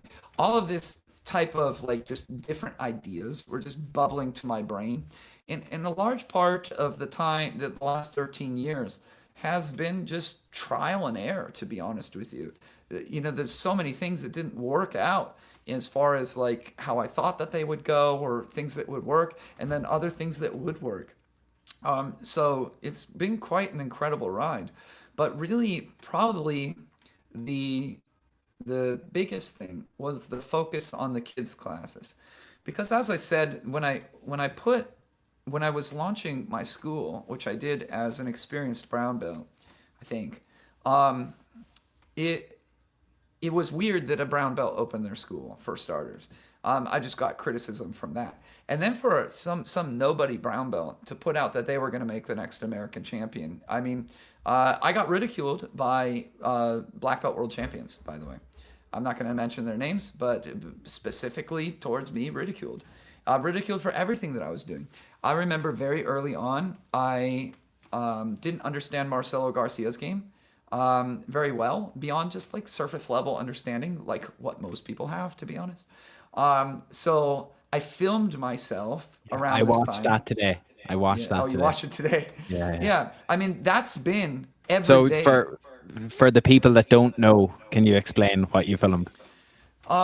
So what I did is I watched YouTube videos of Marcelo Garcia, just whatever was out there, And I showed the process of how I process somebody's game and then dissect it into a lesson format, following my students as they increase their knowledge of Marcelo Garcia's game. Keep in mind, I'm on the West Coast. So Marcelo's game is not as common. It's a very De La Riva based game on the West Coast at this time. I don't framework it this way anymore. So please do not framework East Coast is Marcelo Garcia, West Coast is De La Riva. No. But I did at the time. And so I didn't have much exposure to that. And while I'd been shown the techniques, hook sweeps are just in general something that a lot of people struggle with if they have not been bathed in that type of environment. So anyways, I put together this, I followed the students, and I received some very legitimate and harsh criticism for this. But this is the long and the short of it, what I've been doing for the past 13 years, and how that changes my mentality into basically a different person over the course of over a decade. Is just, it's incredible. I mean, even me 5 years ago is definitely dated than me now. 5 years ago, I was doing some innovative stuff. I was cornering matches that were very high level 5 years ago. Talking world championship finals at black belt, not my students, just other people though, other people who were open to my ideas and whatnot. And to look back at my mentality then and compare it to my mentality now, in large part because of a massive amount of study of jiu-jitsu matches, not really just watching. And I posted on my social media page a little while ago. I post all the time, but one of the things is the recurring theme is, why do Americans suck so much? And we do. And I think that people don't know the extent at which, how poorly we are doing in this. There's various points of view that people give me as to why, and I don't feel that any of them are pretty good. But really, it comes down to, are you even trying? Is your academy even trying to make a high-level adult black belt? And I think the answer to most academies is a resounding no. I think it's not. They aren't even trying. Like, if they were trying, they would be watching matches. Even if they don't understand the technique fully, they'd be like showing their students, like, and admitting that they don't know. He's kind of going like this. You know, one sweep that I don't really fully understand, by the way, right now, is Jose Steve's sweep. Jose Steve, he does a variation. He did pant grip De La Riva, and then, like most people, he puts in his reverse De La Riva hook, if you want to call it, and he pulls. The typical thing is pull forward, pummel your leg in, and then come up on a pant grip single leg, right? But Jose Steve does a variation of this sweep where he pulls directly overhead and he backwards rolls on top with the pant grip. And it's like, I don't really fully know how to get my body to backwards roll and to pull him enough to where I could backwards roll. And there's something about like how the opponent reacts by twisting his body that makes that a possibility, kind of like with the saddle entries when you do that. And it's like at least I'm freaking trying. Are the other people trying? Are the other people looking at the top up and coming guy and saying, like, why is he's doing this different a little bit? Like, let's figure this out. Like, if you're actually trying, it's a very messy business. It's like, it's not polished. It's not like Henry Greasy teaching the trap and roll escape for the millionth time. But we grab here and not here. And then we grab there. It's not like that. It's very, very messy to try because you're trying to figure out things that are on the cutting edge. And things that are on the cutting edge, there's a reason that it's working against all these people. Most likely because their opponents don't know what the heck is going on either. So we have to sit down and freaking figure it out. Are academies trying? Most? No. Most, they go to their local tournament, maybe their students compete. They're not bad students, but they're slightly above average students. Why are we producing no exceptional ones? And why are we only producing exceptional ones at a very small percentage of academies nationwide? Very, very small. You're talking like 5 academies or less are producing top talent. That's insane. It's absolutely insane. And it comes down to the fact that they aren't trying. From moment one, through all the stupid paths I went down that didn't work out to the amazing discoveries, from moment one, I was trying. And a lot of that was a new focus. It was new at the time. A new focus of understanding that to perform at the highest level of this sport, you need to be 20 years old and a black belt. That's that's it. Yeah. And you need to be a very good black belt. And you need to have a certain mentality and certain techniques that prepare you for this. Look, I came up the ranks. You go to my like Budo videos instructional. I'm a closed guard guy. And like so much of this is figuring out that like, yes, if you get somebody in my closed guard, even a very good person, they're in a lot of trouble. But jiu-jitsu is not won and lost in the closed guard. Jiu-jitsu is won and lost in the open guard. Like think about that. Just that mentality. So not all of your time, like 80% of your time allocation should be in open guard. And like everything else is in that last little 20% of the bit. Like think about the downstream effects of having a philosophy like this. Having a philosophy that bottom is better.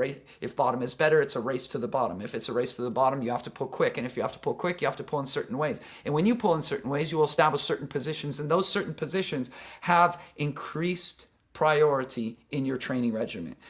Like so much of the artistry about teaching is how much you emphasize something over another. And that's what you have to do. Some things get more emphasis and some things get deprioritized. And your philosophy determines which ones those are. I can't stand instructors that have everything be bumped to an 11. Like every technique is equally as important. You will hear me say, this move sucks, I'm going to teach it to you anyway. Or this move we're going to spend an entire week on because it's more important. That's the ratio in what you're learning. I literally think this is my favorite conversation I've ever had with anybody about jiu-jitsu, and every time you say something it links into a question that I've ever had. But just on that one thing in particular, you are obviously so far ahead in so many ways. But I have one question. You're saying I'm showing you this, but this technique sucks, but it's low percentage. Okay? Devil's advocate. Nolan's best move is an omoplata from collar and sleeve. Yeah.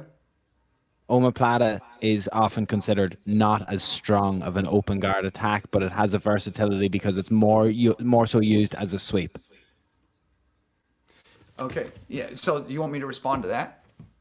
Yeah, go with that. So I'm not saying that it sucks, because I think when it's done really good, it's brilliant. So interesting to talk to you, because I didn't even know that perception, the first part of your thing, I didn't even know that was a thing. I didn't know that people thought that.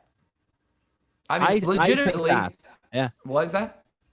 Well, I think that because I think that he has you said 80% of the matches, let's just say, for example, are in the open guard. I feel that his open guard, you mentioned the match earlier on, his guard against Eric Munis in the Brasileiros final was outstanding.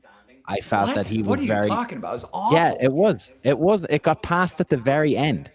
No. It was not outstanding. Okay. Yeah, it was not good. It was not good.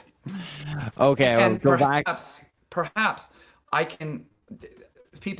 I saw the Reddit post where people had brought up the finals of World Championships with Eric, and Nolan and Eric, and they wanted me to give my thoughts. And I was thinking about doing a video where I looked at the Brazilian Nationals final, which he lost, and he lost by a good margin. It was an awful match.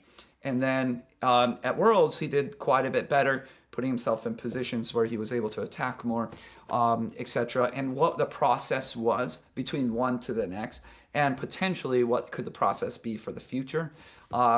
Keep in mind that I'm not super sold about Nolan being a super heavyweight. He's going down.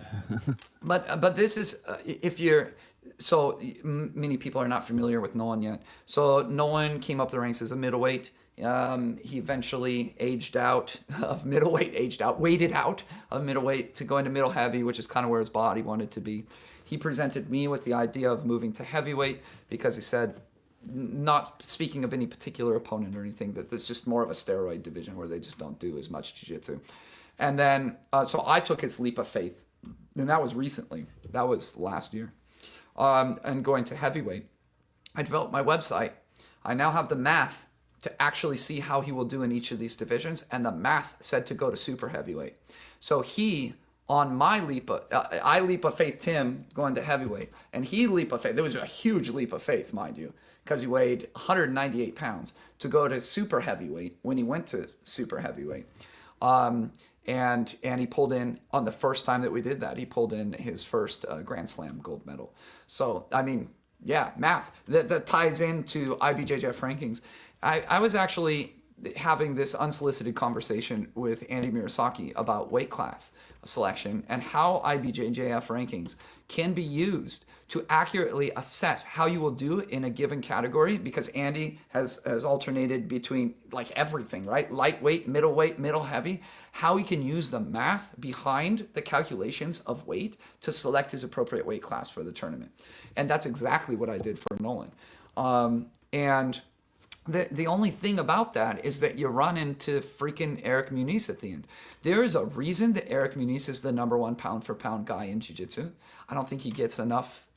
He gets plenty of press, but in regards to like people's perception, they're gonna think Tynan, they're gonna think Mika, they're gonna think other people. Eric isn't gonna be, for whatever reason, the name that comes to their mind. Probably Marigali took a little bit of that luster off of it, if you were to make an argument. But the dude's a 6-time world champion. He is the perfect combination of extremely technical. He does the strength and conditioning part the correct way, which so many people don't do that like in a good way. He does like that on an elite level, and he's smart. That's the freaking thing. Usually we're smarter than the other people. He's so smart. He's just like a perfect competitor. And then you add to the fact, you ever stood next to Eric Munis? No. The dude is freaking... he's like Dawsim from Street Fighter 2. You know Dawsim, he like reaches with his arms all the way across. Are we different ages and you don't get the reference? Slightly. His arms are, his legs are so big. He's legit the perfect guy. And Nolan's one of the best guys in jiu-jitsu. He's just not better than Eric Munis yet. And that's the end of the story. I mean, there's nothing to it other than that. I mean, you're the #2 guy. It sucks in work to be the #1 guy, but we're considering all options. At Brazilian Nationals, he weighed in at 198. 203. He weighed in at 198 for Pans. And I'm telling him, eat. We got him on creatine. He doesn't normally do supplements, so we got him on creatine. Creatine's like a free 3 pounds in intercellular water weight. So he weighed in at 203 at Brazilian Nationals, which is just like, oh gosh. I asked for more. He's like, I can't. I'm eating all that I can. But I said, if you don't come in 210 at World Championships, we got issues. Because after seeing that awful performance, in part, it's so hard against somebody who's all 3 of those things in Eric Munis, smart, technical, and has the strength and conditioning thing done, that we need to narrow the gap on the weight stuff. So he did. He came in at 209.7 is what he weighed in at. I've told him right now, no more weight gain. It's just right there. Stay there just to weigh the options for the future. Likely, Crown is coming up. assuming the matchmaker isn't still upset with me. I mean, Nolan's very deserving of a Crown invitation, and I'm not having him do ultra heavy because it's super ultra is combined, and then heavy, middle heavy is combined. Super ultra and ultra, those guys are. You ever stood next to Marcus Scooby? Dude's freaking arms are bigger than my legs. Not gonna happen. So anyways, I digress. There were 2 parts of your question. There was, I forget it now that I've pontificated. You hated it. You reacted so badly to it. I thought, why did I even ask it? Because I was saying it was not good. I was saying about the omoplata being potentially seen as so that statement, omoplata isn't really great as an open guard technique. I just completely reject that premise. So much of what I have gained in the process that I was talking to you about watching matches, not a few matches, and not just watching and not really like focused watching, and even I do one per class generally, where we just look at a random match. All right, let's see what happened at the International Open. Haven't previewed it, just watch it. That's what I do kind of now, kind of similar to what I had said 13 years ago. And we just talk about the match, and we talk about, what's happening strategically, technically, all of that stuff, and even physically sometimes. And what that has done is it gives me a really accurate understanding of what works and what does not work at the highest level of jiu-jitsu. And so many people out there form their preferred style, and to a certain extent, I was one of those people, their preferred style on stuff that just does not work at the adult black belt level. For example, my stuff works if I can get into close guard, but good freaking luck. I mean, good luck. Maybe 1 out of every 4 matches I can get close guard. And then 85% of the time I can win from the close guard, say. Well, it's like, in order to win a tournament, you need to do 4 matches and win 4 matches. How does 1 out of every 4 in your best technique get you to being a champion? It doesn't. That's the answer. So I kind of empathize with the people who form their game around areas that are not going to be successful. And a large part of the talent in being an instructor is setting the ship in the right direction. And by setting Nolan down a direction, which is omoplata heavy and some other stuff as well, I mean, you're setting him up for success where he does not need to reinvent himself. I had to reinvent myself at brown belt, completely reinvent myself. And probably that didn't manifest until very late brown belt, and then into black belt as well. So I need to avoid those things in my students. So a large part of that is knowing that the omoplata is a great technique to do in the gi, not no gi, in the gi at the elite level. The second part of it was what you said, was that the omoplata is more of a sweep than a submission. I would have 100% agreed with you when I was a blue belt. Then there was, like, through watching the matches process, then there was somebody by the name of Clark Gracie that came around. And Clark Gracie pioneered this idea of what we call at our academy, the omoplata crucifix. I don't know what Clark calls it. We have our own internal terminology, where you can roll over the top, you can pull him back, or you can forwards roll into the omoplata crucifix position. And now it becomes a finishing position again. So that's a key part of how Nolan evolved the position into a finishing position. Not that we're opposed to taking sweeps. He added his own contributions to the movement based on a misunderstanding of what I was teaching him, which cost him many matches. So he's paid in losses from this idea. But where now it's his signature movement, and we know how to incorporate it the right way, where he's in the omoplata and he reaches up with his left hand and basically barrel rolls over, kind of like a hip bump sweep. And then he goes into what some people call a monoplata. We do not. Nolan or I do not call it monoplata. We call it omoplata still. And then he'll spin around for the armbar. And man, has he hit a lot of those. I know that not all of them make it into YouTube, but he has hit a lot on a lot of very, very good people. So I think I semi-agree with you 15 years ago. It's just not true today, as far as the omoplata being a sweeping position. And cool enough is that, like I was saying, if we do sweep and for whatever reason we cannot get the submission, if he gets a reversal again, it's a reversal, and it's what I told you, 2-0, we're up 2 and on the bottom position. You could just cruise out a win on that. And if Nolan gets his guard passed, freaking that's on him. He deserves to lose. I think the thing that was in my head on making that statement was Munis's particular frame. Maybe I'm thinking of the Worlds matches where Nolan did get closer to a few more omoplata attempts. Yes, you're right. And that Muniz was the literally result. has this like orangutan-like frame where his head and arms can nearly orangutan is 100%. I understand what you're saying. Like, you and I are definitely watching the same qualities in the match. And I mean, it was literally, so there's not much time between Brazilian Nationals and Worlds. I mean, the amount of time is basically like a month between those two things, and then it's a month and a half.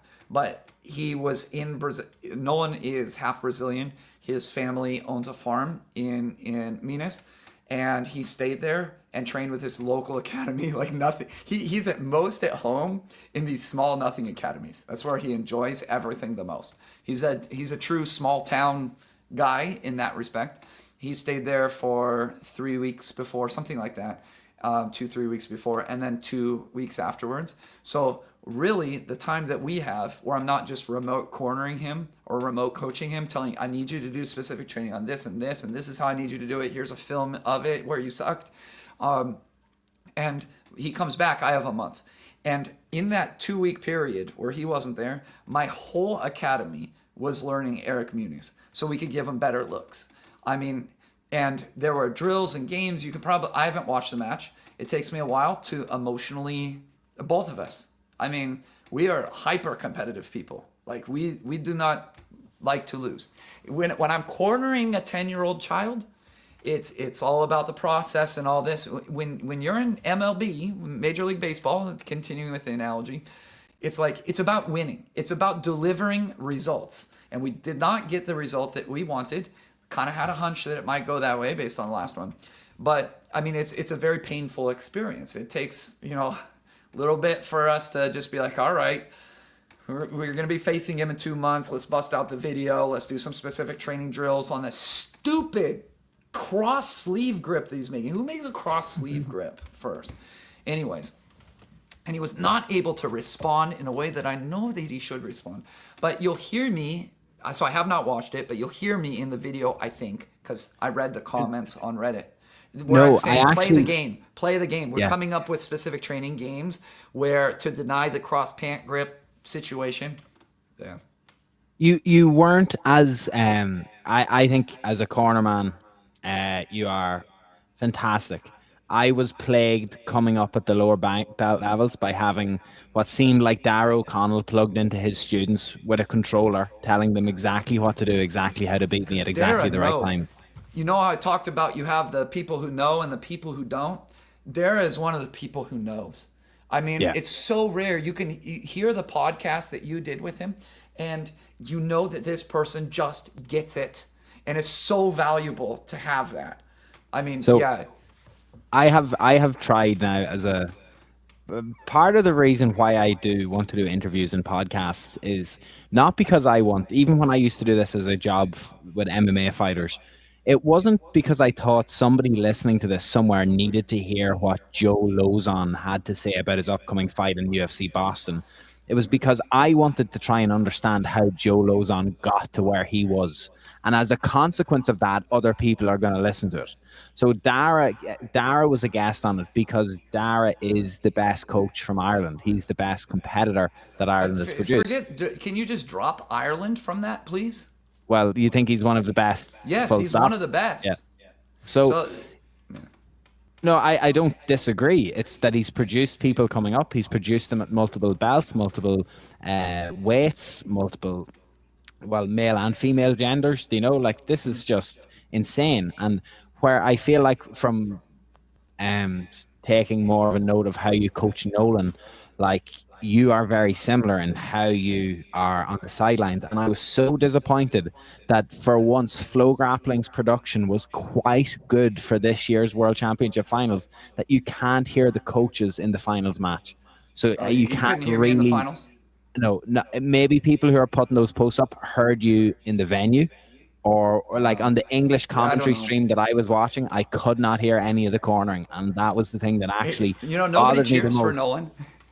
So it's usually pretty quiet in the venue, because if you're from AOJ, there's 250 AOJ people over here, and if it's AOJ versus Checkmat, they have 250 people over there, and it gets pretty spicy. Guess how many people from Brea Jiu-Jitsu are there? I mean, we have Kevin, the guy who sells car insurance, coming to support Nolan and yell for him. It's not quite the same effect as an entire AOJ or Checkmat or Alliance team or something like that. So you can hear me pretty well, which I'm all for. I hate it when I can't be heard.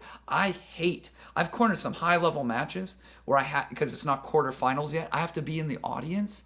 I mean, I think that Keenan lost against Leandro Lowe because Keenan couldn't freaking hear me. And I thought that he heard me, and I thought that he disregarded what I said.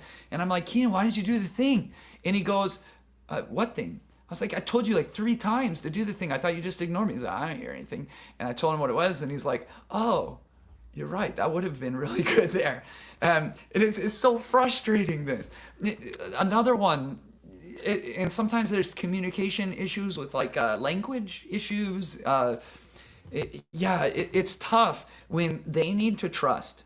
When you understand the high level of the sport, you understand how impactful some small things are. And I don't mean small things like grab the grip at this angle instead of that angle. That's not what I mean at all.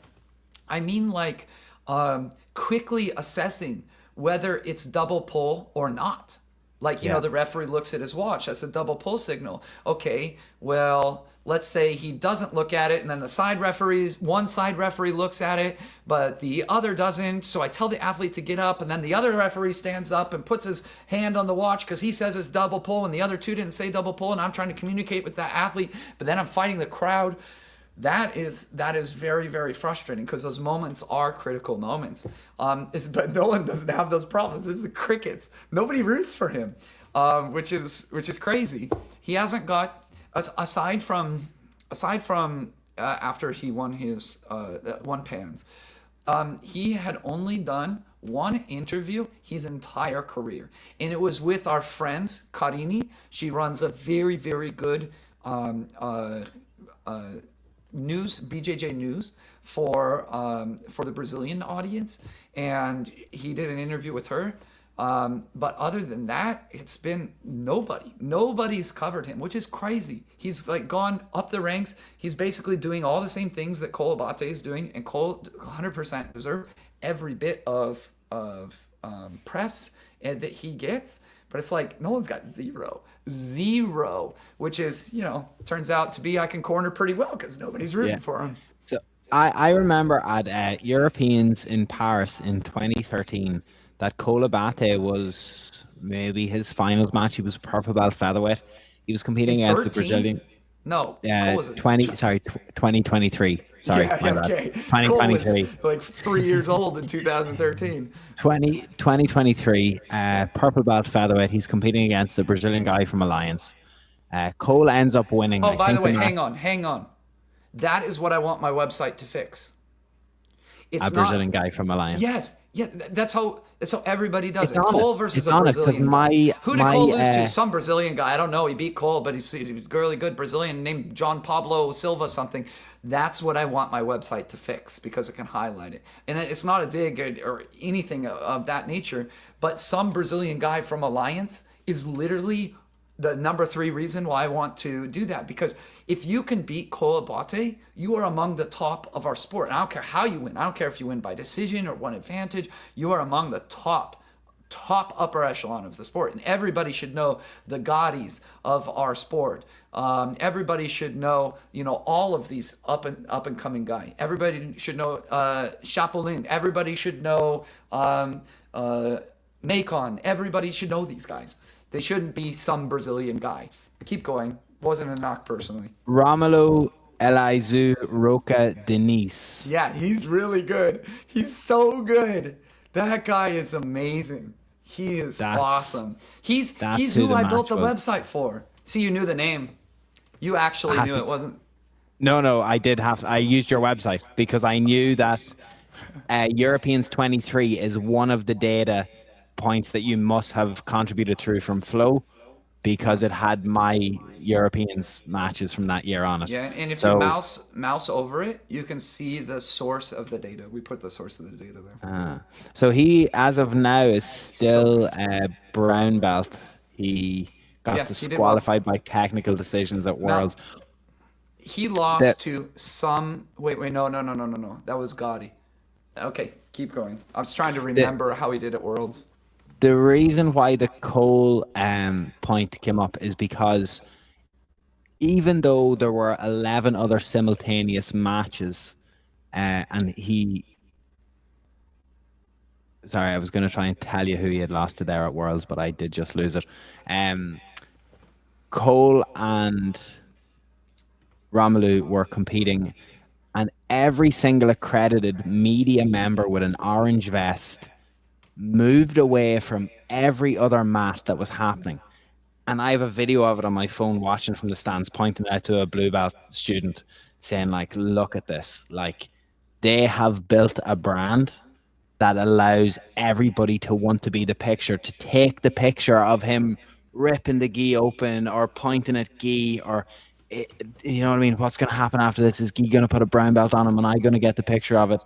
Do you know? Like, this is just, it was insane to see that in real life. Do you know? And it Yeah, kind of changed and my you see perspective that of it. the um, And I am the biggest Mendez brothers fanboy, just to be clear. I think what they're doing is insane. Like second place at the Worlds with a single academy. I think that can't be disputed. They're incredible coaches. They have an incredible facility. You highlighted something that my coach pointed out to me recently about Philippe Goulart, about how he was incredibly, incredibly talented and came across Tynan at a seminar where Tynan just said, "Come to America." And my coach said, of course, you win a world title. My coach is Portuguese, Brazilian. You win a world title, you go to Brazil, you put the seminar on, and the best kids are going to come. And then you tell the best kid, you should come to America. We can help you out a little bit. And that's what's going to happen.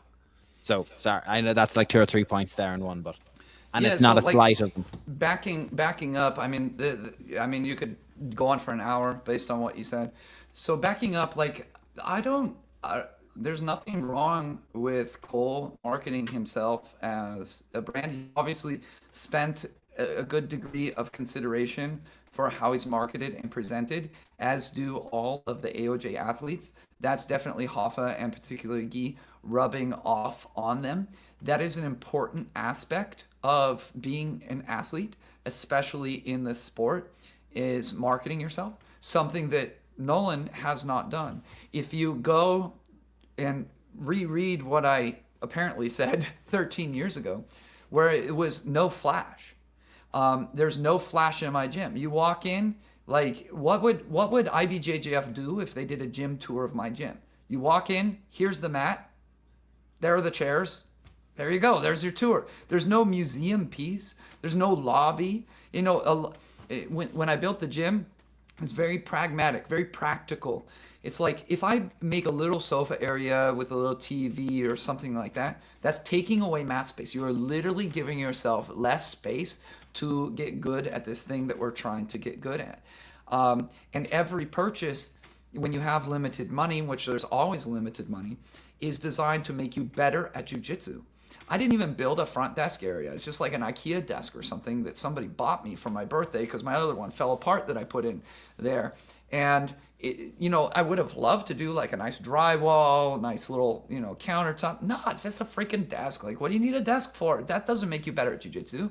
But this huge TV, which cost me $4,000 at the time, you know, you can get them for like $800. This is going to make you better at jiu-jitsu because this we are going to study. I don't care if you have to change in a little closet room. You know, it's like I could have made a little walk-in area with tiny little locker space and all that. Now, whatever, change in a freaking closet. We get 4 more feet of mat space multiplied out by, you know, however long it is, 20 by 4 or whatever. You know, a shower does help. A shower at your gym enables you to train more. I've always been a very practical and non-flashy person. Back in the day, probably when I wrote that, I would pick off every single patch on the gi, so I would have a complete blank gi. All of this stuff has rubbed off on Nolan and it accumulates. It's so funny because I don't really talk to Nolan about these things, but I did play such an important part of his upbringing. You know, I picked him up from school. I brought him to the academy, picked him up with our after school program in the big Brea Jiu-Jitsu bus and brought him to school, the after school, tutored him, taught him trumpet, did extra jiu-jitsu stuff. I mean, he grew up at the academy. And like all of this has just rubbed off subconsciously. The dude can't even handle all of the sponsorships that are coming his way. He's like, I don't want to be sponsored. I'm like, no, and all you need to do is sign your name and they give you this truckload of cash. Just do it. Just wear their gi and say it's the best thing ever. And he can't even like handle that. I don't want to wear the gi. I just want to wear a blank gi. I'm like, Nolan, this is like a lot of money. So you have Cole, who has, invested quite a bit since he's a child in his marketing. You have Nolan on the other end, basically accomplishing the same, more or less, things as Cole.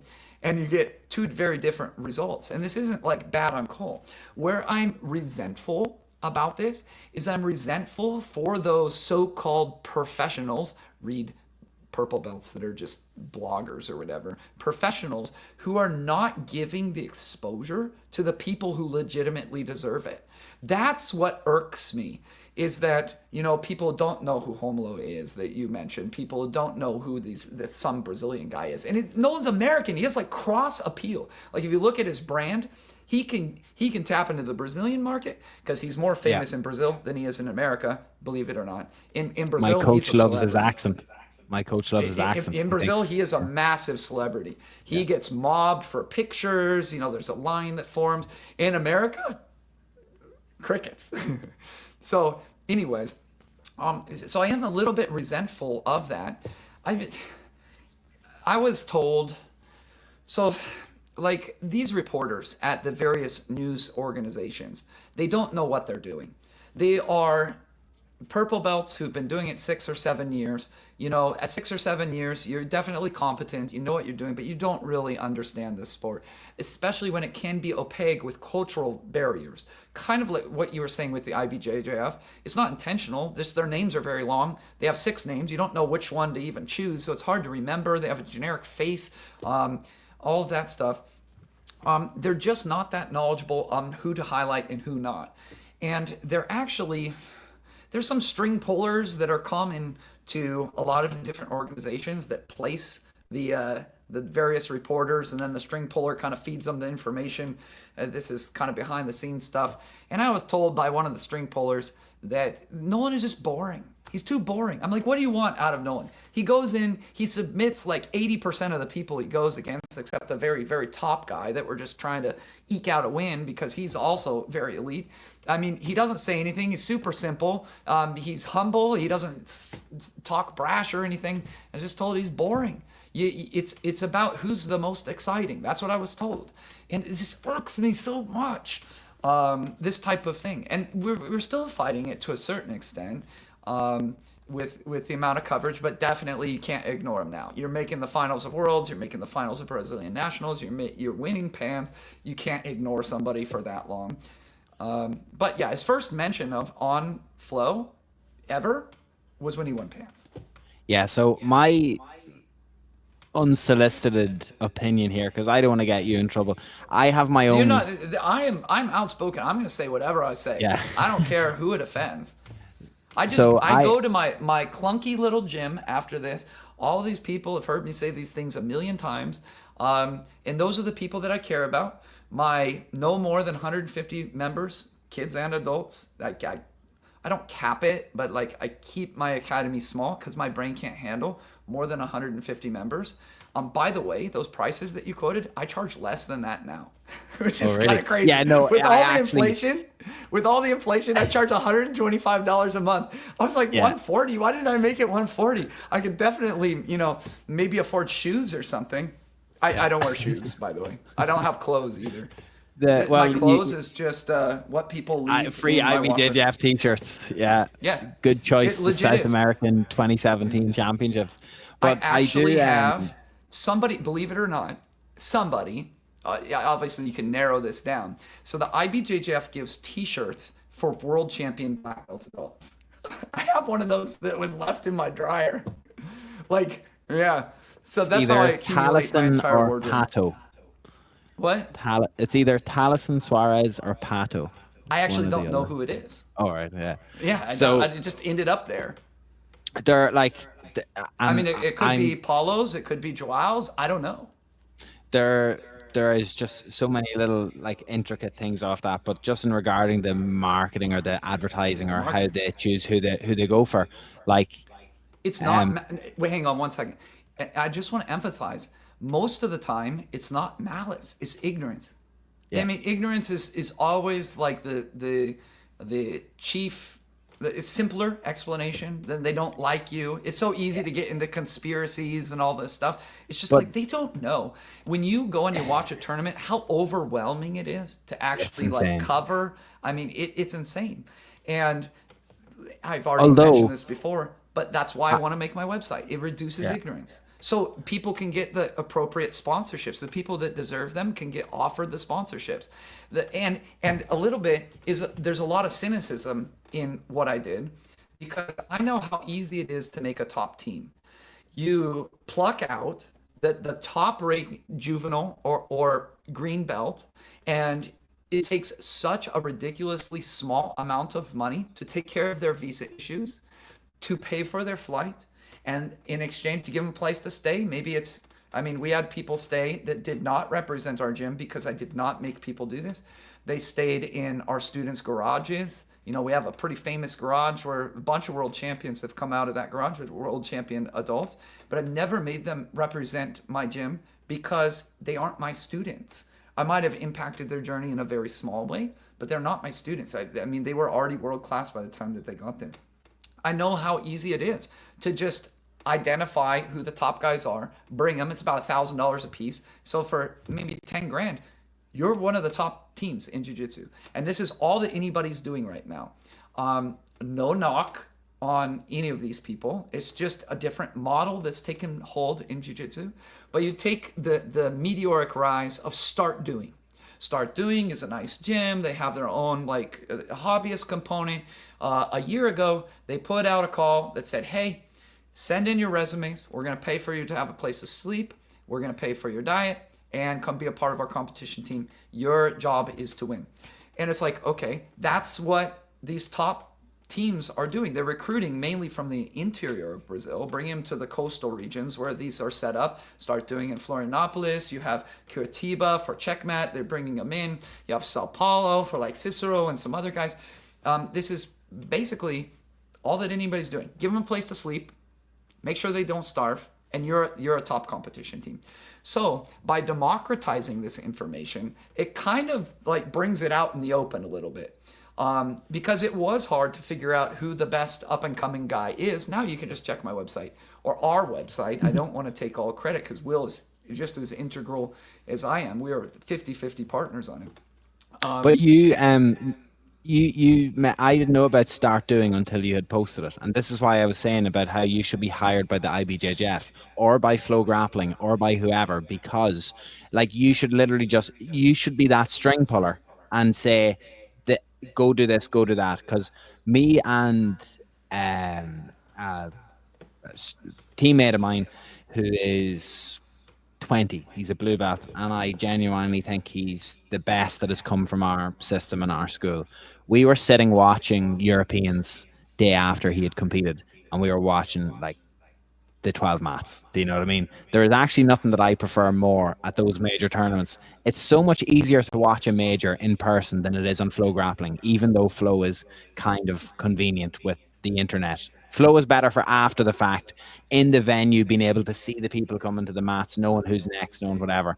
I feel those things are so much more enjoyable, you know, if that makes sense from that perspective. But when you're talking about those guys like coming up and like, I even feel like my point is overwhelmed here because it's frustrating me in thinking about it. Vision, was it Vision Qatar or Qatar Vision, Yeah. Vision Quest? They were just paying people to affiliate. They didn't even have to train with them. Just, we'll give you money to represent the team because they wanted to be top of the list. Like, I don't think that those things are necessarily bad, but as you're saying, shining a light on it is important. But you Yeah. having this system which shows Flashlight. who are the up and coming, like, I'm so sorry for the people listening to this thinking, why is Andrew just going on a tyrant here? You had a story about someone that had a nickname based off a cartoon character from Brazil that Yeah. was really popular. Yeah. How would I have ever known that? I'm now invested in that guy. I'm now thinking like He's that. great. That's a He's, bit of he's a really nice guy. character. That's a bit of character. You're telling me about his personality. You're like that is the thing that the wider jiu-jitsu community should be And his aware of. personal story is mirrored by so many. I was so frustrated. I mean, people posting. So I made a post about Pato and how I was a little bit miffed that kind of Yi was taking all the credit for Pato. And like, you're gonna find this story replicated with everybody. The When they're children, they learn in the interior portion of their state. Usually it's the coastal states in the interior portion. And the geography of Brazil is such that you have a city, it might be like a normal sized city, 80,000 people or whatever, but surrounding that city is nothing. Like, you have to go pretty far to get to the next city. So there's like these isolated little pockets of cities. So you learn jiu-jitsu in probably some small social project within this city, probably having a very charismatic, very invested instructor that made you fall in love with it, to brought you to a very nice skill level to where you've conquered the tournaments and the 6 or 7 jiu-jitsu academies that are in your little city when you're competing against each other, maybe occasionally traveling 2-3 hours to more of the coastal areas. And they are brought to a very nice international level by the time that they are 14 or 15 years old. And then what the model is, what is happening, is that the major teams like Checkmat, like Alliance, like Start Doing, like Cicero, like all of these guys, is then they skim the top of the interior by offering them free lodging, make a professional effort out of this. They get this international level, and then they take them to world champion level. And by world champion level, I do mean adult black belt world champion level. That level is determined by the time that you are a purple belt. It really is most of the time. So, like in the case of Pato started in Manaus. And Manaus is its own interesting thing. But anyway, his thing is he got good. Nabil, he trained with, who's made many people in Manaus, like some very, very good guys. He then, when he's, a little older and very good, mind you, he goes to Cicero's. From Cicero's, he just turns into an absolute beast.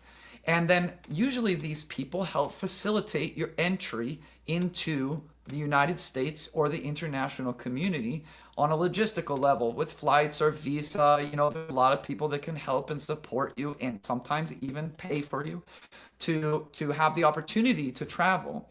So by the time that Pato shows up at my doorstep, Pato is a absolute world beater. I mean, from day one. And I don't think people understand what I mean when I say world beater, because they equate it to the guy who beats the black, like I said at the beginning, that purple belt that occasionally taps the black belts. No, I'm talking world beater. I'm talking black belt adult world champion level. He might have some small things to fix, but people don't understand how small of a thing this is. It could be, don't go for the ankle lock in this situation when you're close to the boundary, when the points and time are as such. It's more like that's the small thing, but all the pieces are there in the case of Pato. And then Pato eventually, for me, I am not about building a team out of these people. I am about helping these people get their feet on the ground in a new country.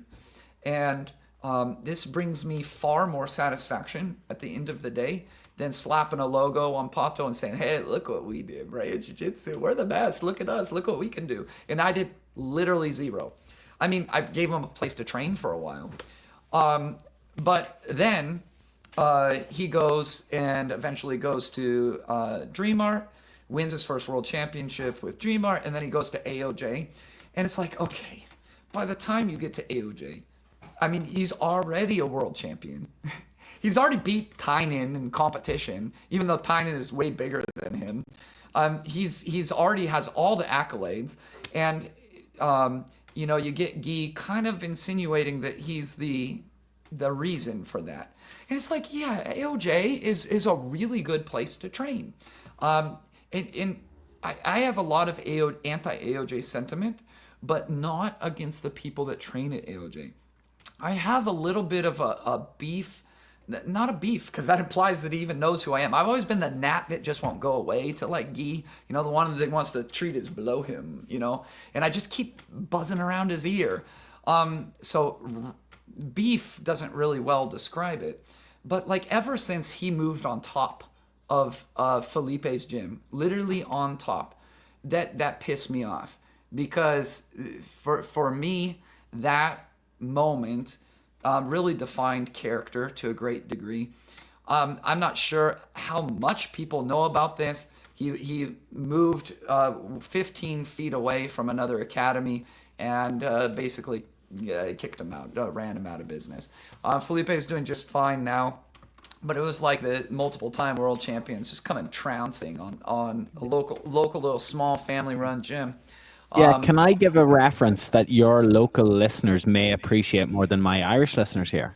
Yeah. There's a YouTube channel that me and my dad love watching called Modern MBA, and it shows the different scalable issues with restaurants and vendors and stuff like that. But one was about food trucks and food vendors in California. And there's an unwritten rule that you do not go on this, even though it's not enforced, you do not go on the same street as another vendor, because It's your just kind of reputation will be common. tanked. Do you know what Yeah. I mean? And this guy who's the highlight of the video, he says, I'm here from 4 o'clock every day. 200 yards down the road, there's a guy here from 7 o'clock every morning. I could make money selling breakfast, but that's his market. He's selling the breakfast. I don't need to sell the breakfast. I'm making enough for myself.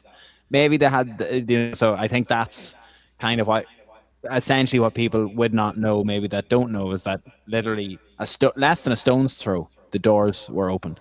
Yeah, and it's important. It's not just this. It's been behavior, because I have witnessed it on a local level from the beginning. Every tournament that they've done, I'm there too, watching and observing. It's not just this, but this is how it started out. This is the entrance into Southern California, a middle finger to everybody. It's important that we're not talking hyperbole with how close it is. When he says stone throw, he means you can literally throw a stone. Yes, we kind of live in a free market. Let's say you open up half a mile down the street. That's kind of like, definitely gonna, rustle some feathers if you open up half a mile down the street. Happened to my academy with a Gracie certified training center, about half a mile down the street from my academy. But you're literally talking 20 feet away, where they share the one parking lot is only for these two places, limited parking, and you go down this narrow alley and they face each other, their doors. So it's tremendously cutthroat. And Hoffa and Guy, if there's one thing that's defined them from the beginning, it's cutthroat. They value winning above all, and if you're a winner, they're on your team, and if you're a loser, they ignore you basically. And they can afford to do that, both literally and figuratively, because of their status and because of the status of their students. And to their credit, they're an amazing place to train. I mean, it is probably the top place in the world. I would probably make an argument for maybe some other places that should be in the mix, but definitely among the top places that our sport has to offer. And it's such a shame that it has to be accompanied by things like this through the years, multiplied through the years. And when I see a post like kind of taking credit for this template that they have largely taken from the top Brazilian teams and bringing it to America, that's what they're doing. Except instead of recruiting from the interior, they're recruiting from like Sao Paulo already. So they're kind of interfering with that normal chain of events and taking the credit for the athlete at the end. Is it a big deal? No, it's not, but it irks me. But kind of more to my point is that people were arguing, no, the Mendes brothers, they made him into a Grand Slam person. I'm like, Pato couldn't even earn a Grand Slam when he started because we were in the pandemic. European Championships was canceled. He won Gi Worlds. He won No Gi Worlds. He won Pans. He won Brazil. No, he didn't go to Brazilian Nationals because travel is the problem. It's not any lack of skill. And, the Mendes brothers, as I said, did contribute to his journey, but they contributed a small amount. So, I actually do like to highlight the athletes that are homegrown within the AOJ system. Like the Funegra girls, they're homegrown girls. Like Dominic Mano, he's homegrown. You know, he's not a black belt yet, but he's very, very top level. You know, top among the top, 3 or 4 pound for pound in our ranking system, and some others. And it's so crazy to me the insecurity needed to like try and steal all of the credit for yourself. Like, look what I did. It's like, in certain cases, you have produced these people. There's no harm in allowing them to take a little bit of credit, or to give a little bit of credit to all the people that have contributed on their journey until this phase. So yeah, that's a little bit of discussion. It started with a start doing, but that model is very common, and that I'm a little bit cynical of top teams, and I really think that the athletes have learned to a great degree to play this system. The Yeah. top athletes know exactly, you just be quiet, stay in your lane. This person's helping you now. In 2 years, it'll be this person. In 2 years, this person. Yeah, give them all the credit while you're there. I But much prefer. in that time, they learn how to profit off it after their time has passed. I think that's the key thing. The athletes should understand that I am the guy for the moment. I will not be the guy in 2 or 3 years' time, and you need to be ready to then make your exit. Make your plan from that point Kind of on. what I was getting at. What you're getting at is 100% valid too. But I was getting at, like, there's not a real deep sense of loyalty to the gyms, and I'm anti-creange culture. I do not have that at all. The loyalty thing, it doesn't matter to me. But there is a not serious attachment to being on this team that they're on. It's more like they're just playing the game. A lot of these kids are limited means kids that, a couple of years ago they were selling candy for $1 Brazilian each, which is like 3 cents in our money, trying to raise funds to compete in jiu-jitsu. This was just a few Yeah. years ago, and they're getting a job for like $3,000 a month teaching. Yeah, you're gonna not upset that situation, and you're just gonna placate whoever's in charge at the moment. And this is kind of like the professional jiu-jitsu scene as well. You tell the owner of this organization, AXMDC organization, that their rule set is the best ever, that you can't wait to be the middle heavy champion of this pointless organization because, well, you're giving me $5,000 to do this fight. And then, the next guy, you tell him his rule set is the best ever. This is kind of what they're doing with all the different teams. My sister has been mass texting me, and I'm sorry if that noise was coming out because I have a I new didn't hear Mac it at and all. No, iMessage come up. I'm so sorry. I was listening, and the ADXC thing is something that, but I didn't say ADXC. I you said I said said a you different said letter. yeah, you replaced one, but you tipped on one thing there, which I wanted to go back to it earlier on, but I didn't want to interrupt the flow when you said about how Americans, I'm paraphrasing here, like suck, considering It, how many we Brazilians. have some good Americans. Not all Americans suck, but if you look at us by and large, and it's Yeah, not because we're not showing up. That's one of the things that I give. It's like, oh damn, they're investing in nogi. The top but Americans are going to nogi. No, we have yeah, half dozen to a dozen good nogi people too. Like we just it's a lower bell curve in nogi because less people do it. Despite what people want to think, there's far less people doing nogi. Um, yeah. Another thing is The, I don't think people understand how many people are doing and competing actively in the gi. Um, the but reason why I brought that up is because I got absolutely torn apart by people in the Irish community because I had an episode titled "Is Irish Jiu-Jitsu Regressing?" And the reason why I had that episode was because I went back through the data of the Irish Open of last year and I counted up all of the people that won adult colored belt divisions. And then I translated that to see how many of those people signed up for the Europeans. So you would think within a 9 months swing of having won your national championship, you might be thinking, I'm going to give adult Europeans a crack. And it was something like nine of those medalists signed up to the Europeans. Two or three of them were at masters divisions. So I just said, look, and then it just got inundated with a load of like coaches being like, My gym's flying. My gym's doing great. I have a load of members. And I was like, well, none of you obviously listened to what we were talking about, because we were just talking about the level at a certain thing. And I think I've now flipped on my previous opinion on this, but I think the best European model to follow at the moment, population aside, is France. My reasoning for that is because 10 years ago, Vincent Nayugan, I'm not too sure if that's his full name, he's one of the head referees with the IBJJF in Europe. He is involved in the CFJJB,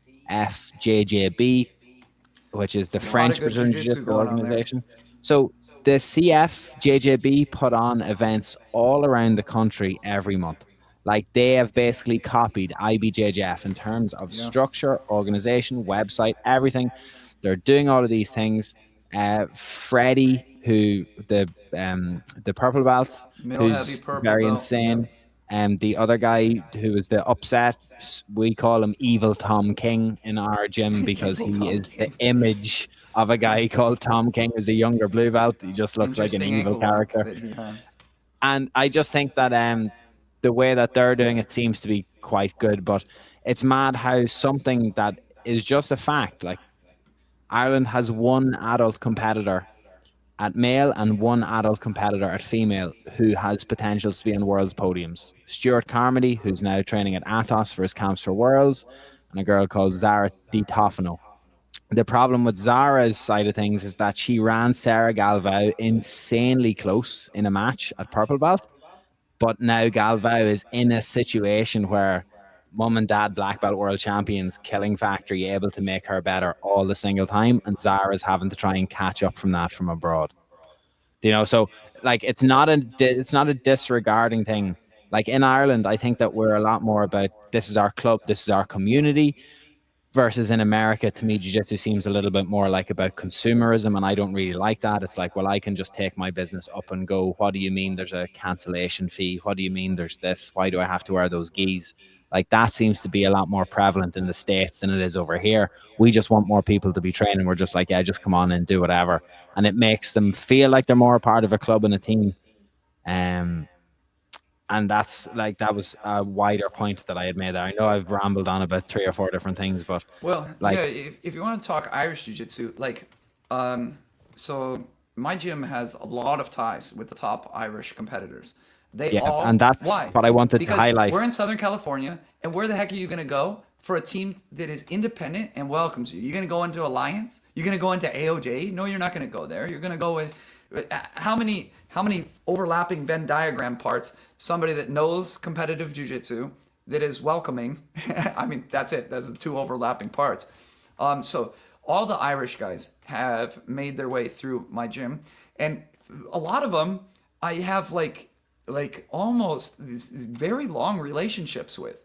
So I do have a sense of the top guys. These are only the Yeah, top guys, because by the time they make it to me, they're already, but the I'm upper gonna echelon. just correct you. They're not the Irish guys. They're Dara's guys, because Dara was the guy that was competing at Worlds.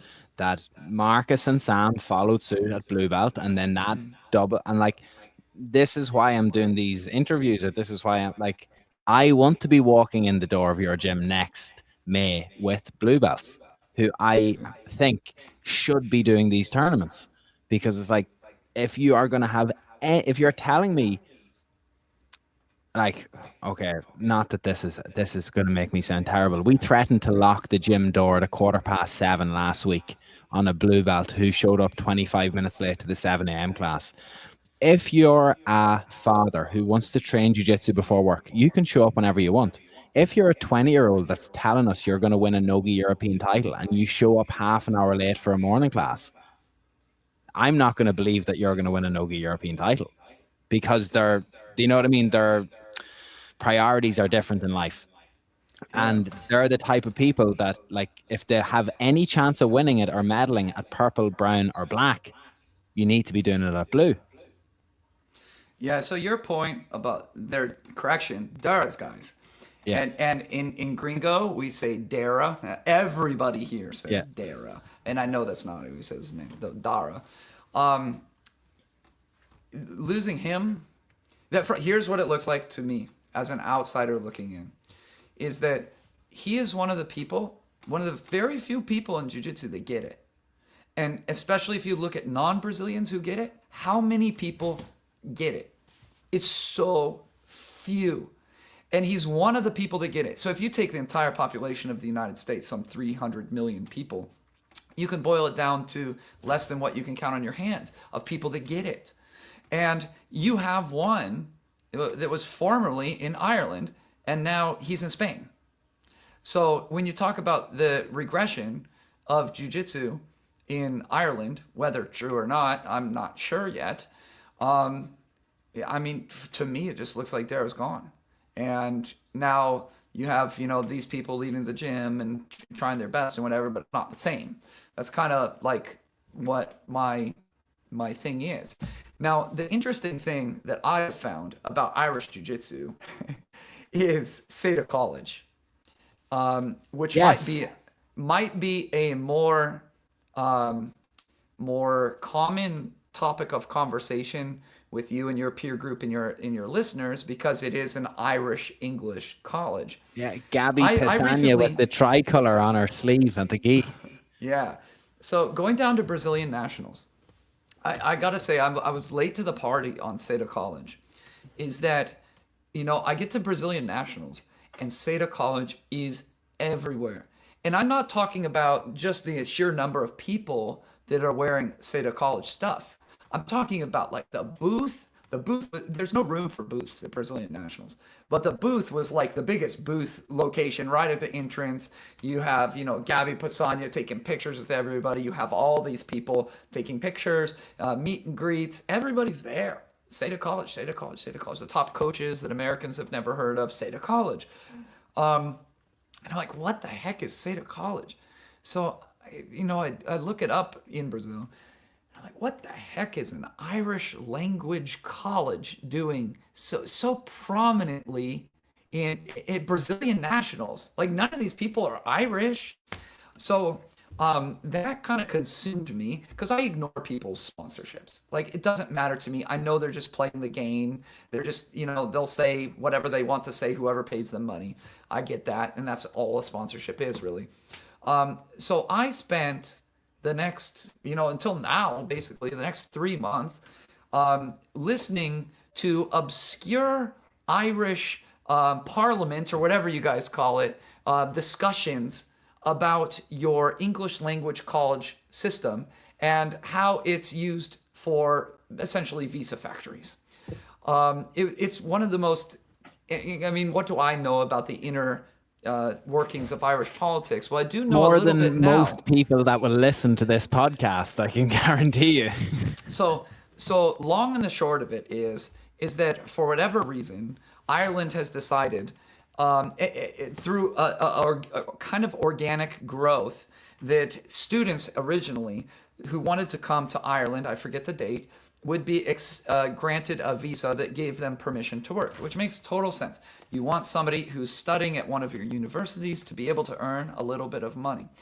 Later, they extended that to English language colleges, which opened up a whole can of worms, because these aren't colleges in the traditional sense that you would think of as a college. They're just getting a little certification degree, and look, they got English, and now they can use this as pretext to get a visa that allows them to work.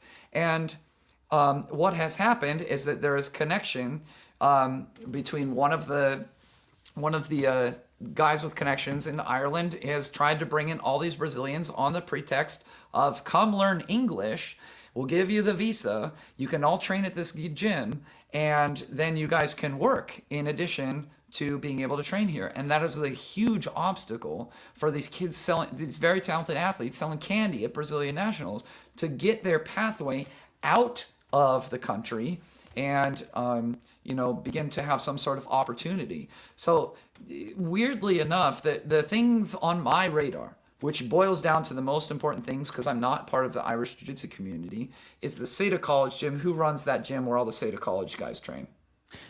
Seda College, George Santos. So George Santos owns the gym. George is now living in Dubai, training with the UAE Commando Group, so he's under that affiliation.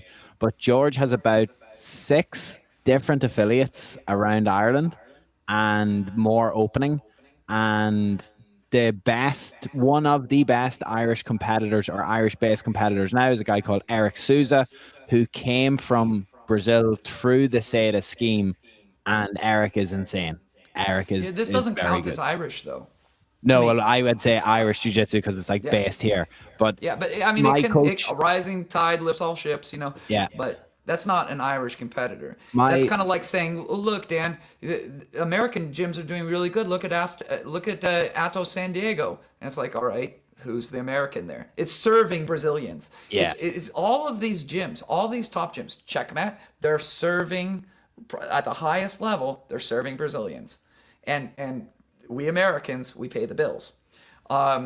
That's kind of the way it works. So those are the things on my radar. It's interesting because I did detect that that system is under reform and it's going to encounter tighter regulations as they switch. yeah, They're trying to tighten in because they know that some of these things are being used as visa factories, if you will. That is their words, not mine. I'm not saying Seda College is or is not. They appear to be in good standing and whatnot, but there's definitely some reform coming in with the Irish lawmakers in this. This is just taps into my cynicism a little bit more about what it means to be a top team, because this isn't a top team. You've recruited it. yeah. And you've So done it through the opportunity that Ireland offers or that America offers. And I think the competitors who have, acclimated to playing this game, they know really quickly who the real ones are.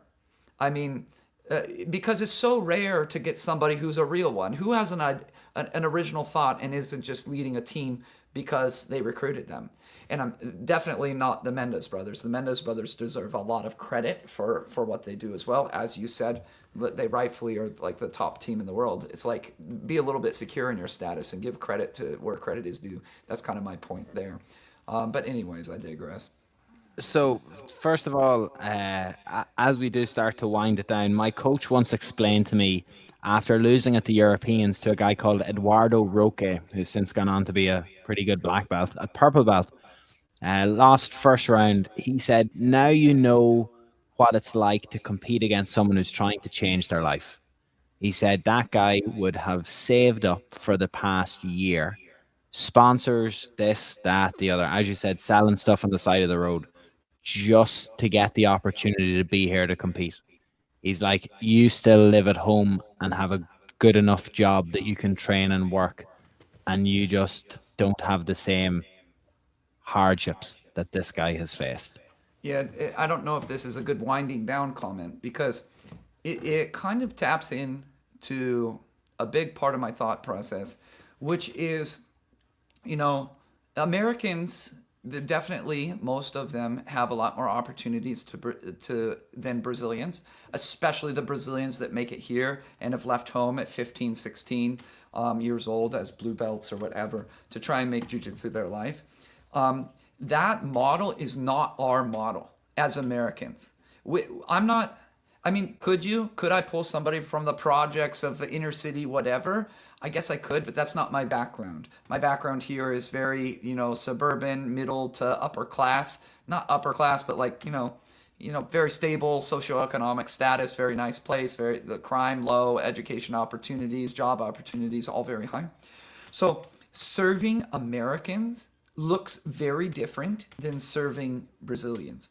And I've always had ideas on how Americans can be served. And I don't think the Brazilian coaches, who are very good coaches and very good at jiu-jitsu, I do not think that they know how to serve this model. We have something as well. We have advantages because we are socioeconomically stable, a lot of us, compared to coming up in a favela. All of us are socioeconomically stable. And how do you tap into those things that are advantages for our not only life status, but our method of thinking? Our method of thinking is different culturally than Brazilians.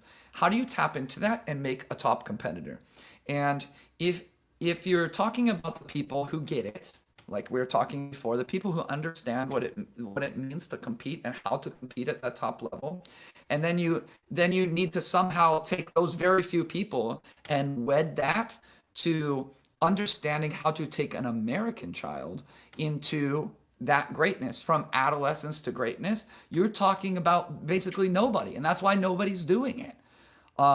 So there's many ways in which. Do you think that an after like the after school program that I did with Nolan, do you think that that's can be replicated in Brazil? Do you think that I could No. go and tutor them after school? Yeah, I mean, to a certain degree, yes. But like, you're going to get more likely parents, even though I didn't do this, that are willing to buy private lessons for their kids in America, for example. You're going to get them more likely to drive or to even relocate for the best opportunity for their kid to survive or to thrive in jiu-jitsu, whereas in Brazil they do it to survive. I mean, it's just a different cultural value, and I think that Americans have a huge leg up in producing Americans. Who is the most successful American coach in jiu-jitsu history? Lloyd Irvin. Yes, 100%. He's American. And he did a lot of the things. I mean, I modeled a little bit. I don't want to give Lloyd too much credit in this. You had But a like, quote as well about Brea wanting to be like a champion factory, but not in a not like in a more laid back way. do you have Like it? to understand the principles of how they think. And like you were alluding to it earlier, like Lloyd's house. Do you know what I mean? Like the hierarchy system that was within the house. Who like I was obsessed with all of this when I was a white belt, and I didn't get to segue into it, but I fell for all of the multi-level marketing Oh DVDs, no. takedown R.I.P. blueprint, breakthrough jiu-jitsu concepts when Keenan left and went, and worst of them all, the lightweight BJJ and grappling toolkit, ultimate BJJ drills from the main marketer himself, Jordan Wallace Schultz. Do you Jordan remember that guy? Schultz. Who can forget Jordan in his underwear? My God. You see that picture Sorry pop for your up? point. No, in his underwear. I did Google it.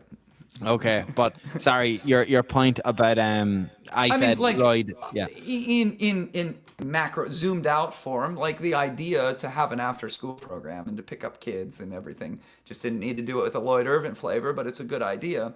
I mean, that is something that I modeled after him.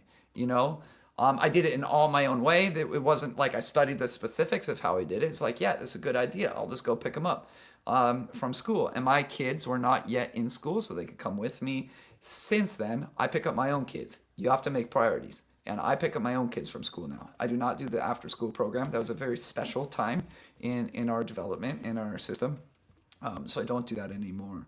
But yeah, generally speaking, the Americans do a little bit better job at speaking to the American needs. That goes with the student themselves, being able to relate, being able to maintain a relationship over the course of a decade. I mean, how special is it that you maintain a relationship for 10 years? Any relationship, any. Yeah. I mean, that's a long time to maintain a relationship, and that's what you need as a coach.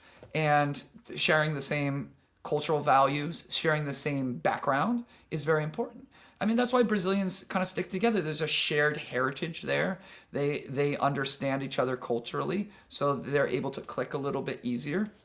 That's why, you know, in many academies, there is like a Brazilian clique within that academy, and then there's the American clique over here within the same academy. It's because they share cultural values, they share language and all that, and it really helps to have a coach that shares, you know, just kind of like American values. Not that it's any different, you know, Brazilians are good people too, but there is some differences as far as like what does a young kid go through when they go through school? What are the pressures there? I mean, I just interviewed somebody that's been coming to my gym for a while. He just won world championships off and on for a while. He's not a part of my gym. But Ethan Wong, he's from the Cicero Canada affiliate Action Reaction under Gringo.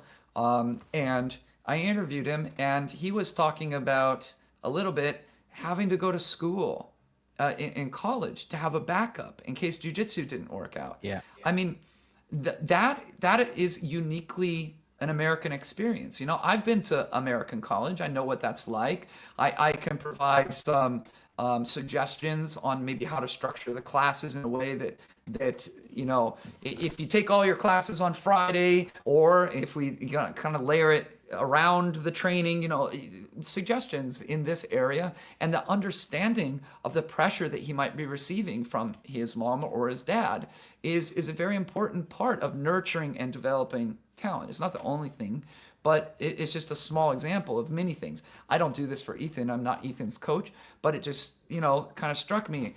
It kind of like made me go like this for a second, because I'm like, Ethan, you're a different beast. You can make whatever money that you want in jiu-jitsu. You just open an academy and you can have as many students as you want to work for. There's no limit to this.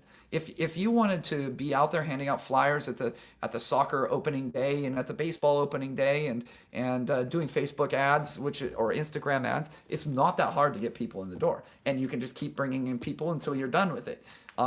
You can make whatever degree of money that you want opening an academy. So it kind of like shocked me a little bit that he thought that he needed a background plan. With Nolan, there is no backup plan. I know that he's going to be successful with jiu-jitsu, and he's going to do what he wants to do, which is he's going to move to São Lourenço when he's done competing.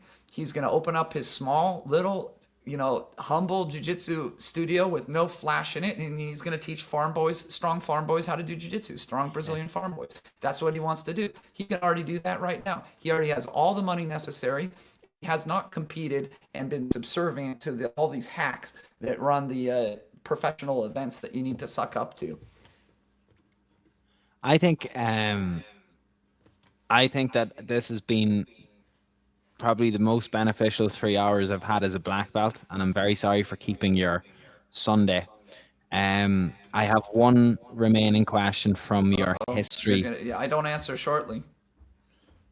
There was a kid who trained in Tito Ortiz gym that you said could have been on par with Cade and Ty, but you never said whose name it was. Did he ever be on par with him? No.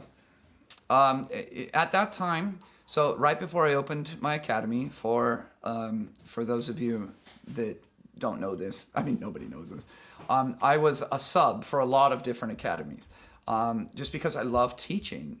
And once you sub with one, then he talks to the other Brazilian guy. Oh, he wants to go back to Brazil for 2 weeks, and you can sub and all this. And so I got the call to do, I think, 2 weeks or a week, I don't remember, maybe 2 weeks at Tito Ortiz's newly opened gym. I think it was Punishment Athletics. I'm not sure at the time. So I taught these jiu-jitsu classes, which was completely the wrong atmosphere, by the way. Music blaring on the wall. I mean, all right, class, what we're gonna do. It's very small classes. It's the pain on repeat from the UFC entrance song. I think I was subbing for Demench. For those of you that don't remember Demench, he was a very high-level grappler. He was the one that really gave Hodger the worst time in his category. He was really good. I never actually met Demench. He just texted me. Anyways, so there was this kid who was very talented, and there was 4 kids in the class, 4 or 5 kids. That's it. And there's nothing wrong with small classes. I started with like maybe 8 kids in my academy. And Nolan was one of them. He came in day one. So did some others. Marissa, who now works at AOJ. There's nothing wrong with that. But it's 4 kids, not the right environment for producing champions. And the guy had every talent that you could imagine, as far as being able to pick up something quickly, as far as the kinesthetic awareness, as far as coordination. He's doing back handsprings and all this stuff. He could have done anything. He was pretty good. He was pretty experienced.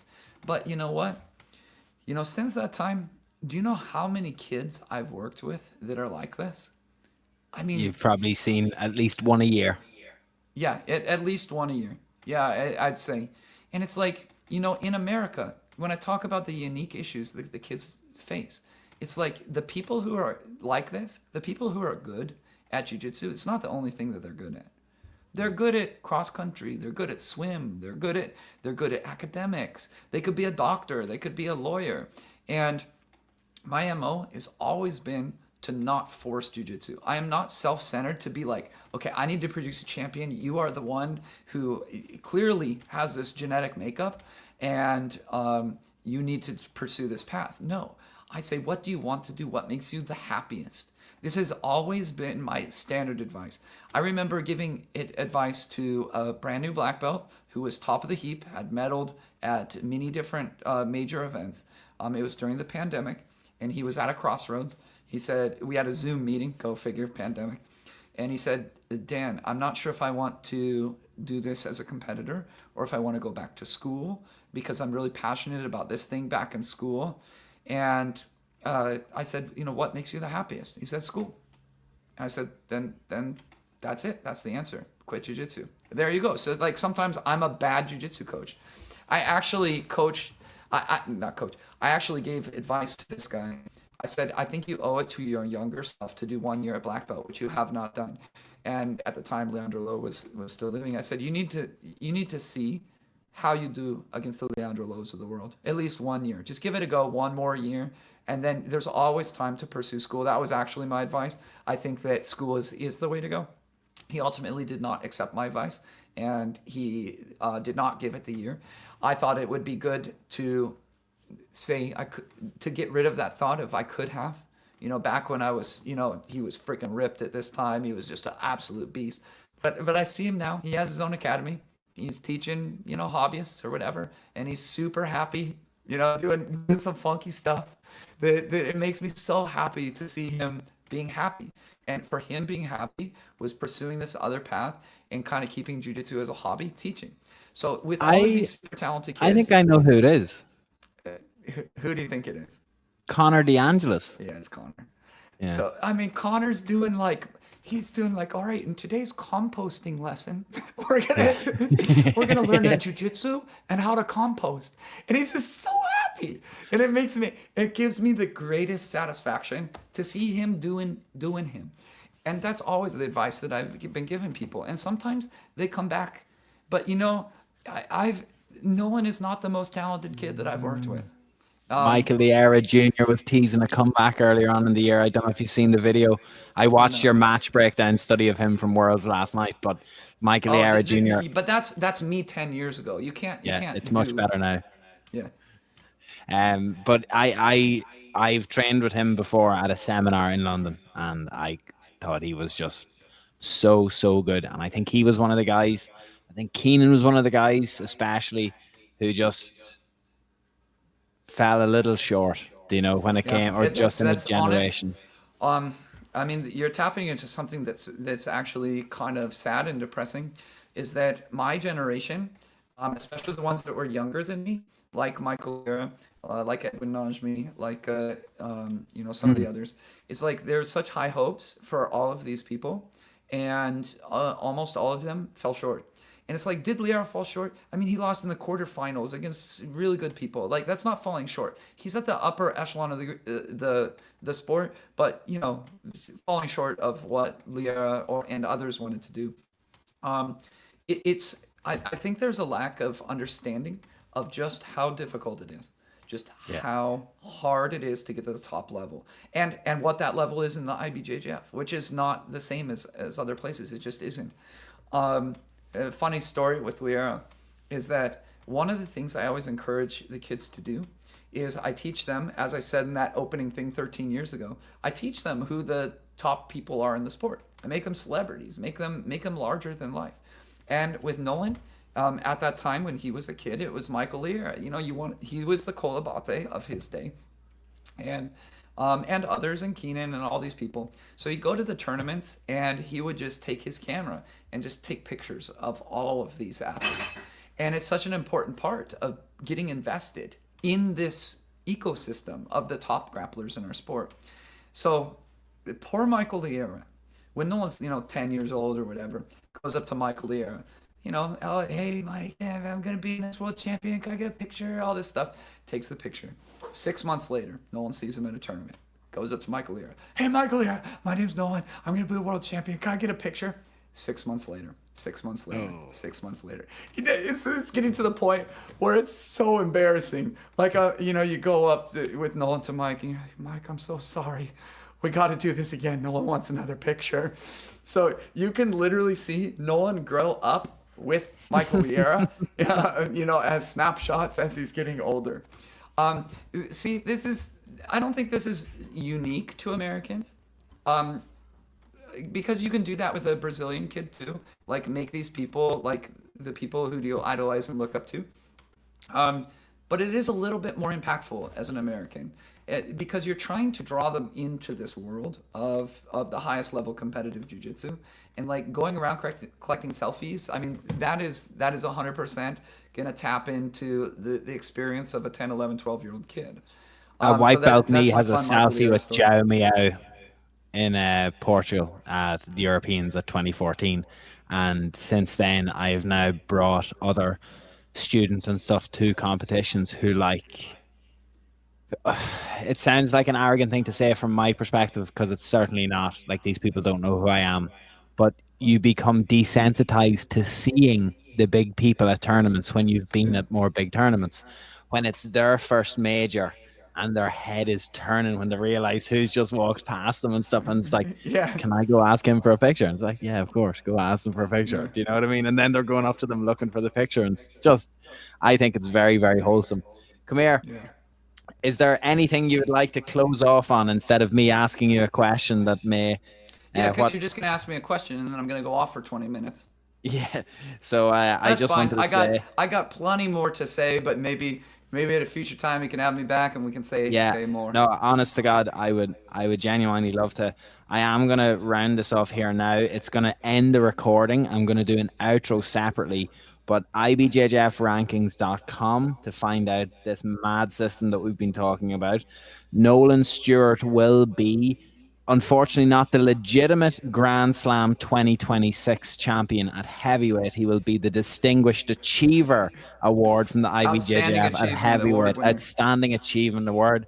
I will hopefully rock up on the door of your gym at some point, and so will other people from Ireland, hopefully coming from Dundalk and Newry, where I'm from, and Brea Jiu-Jitsu. If anyone is going to be there, take advantage of this man's incredible open door policy and 80-inch television in his gym as well. Dan Lukehart, thank you very much.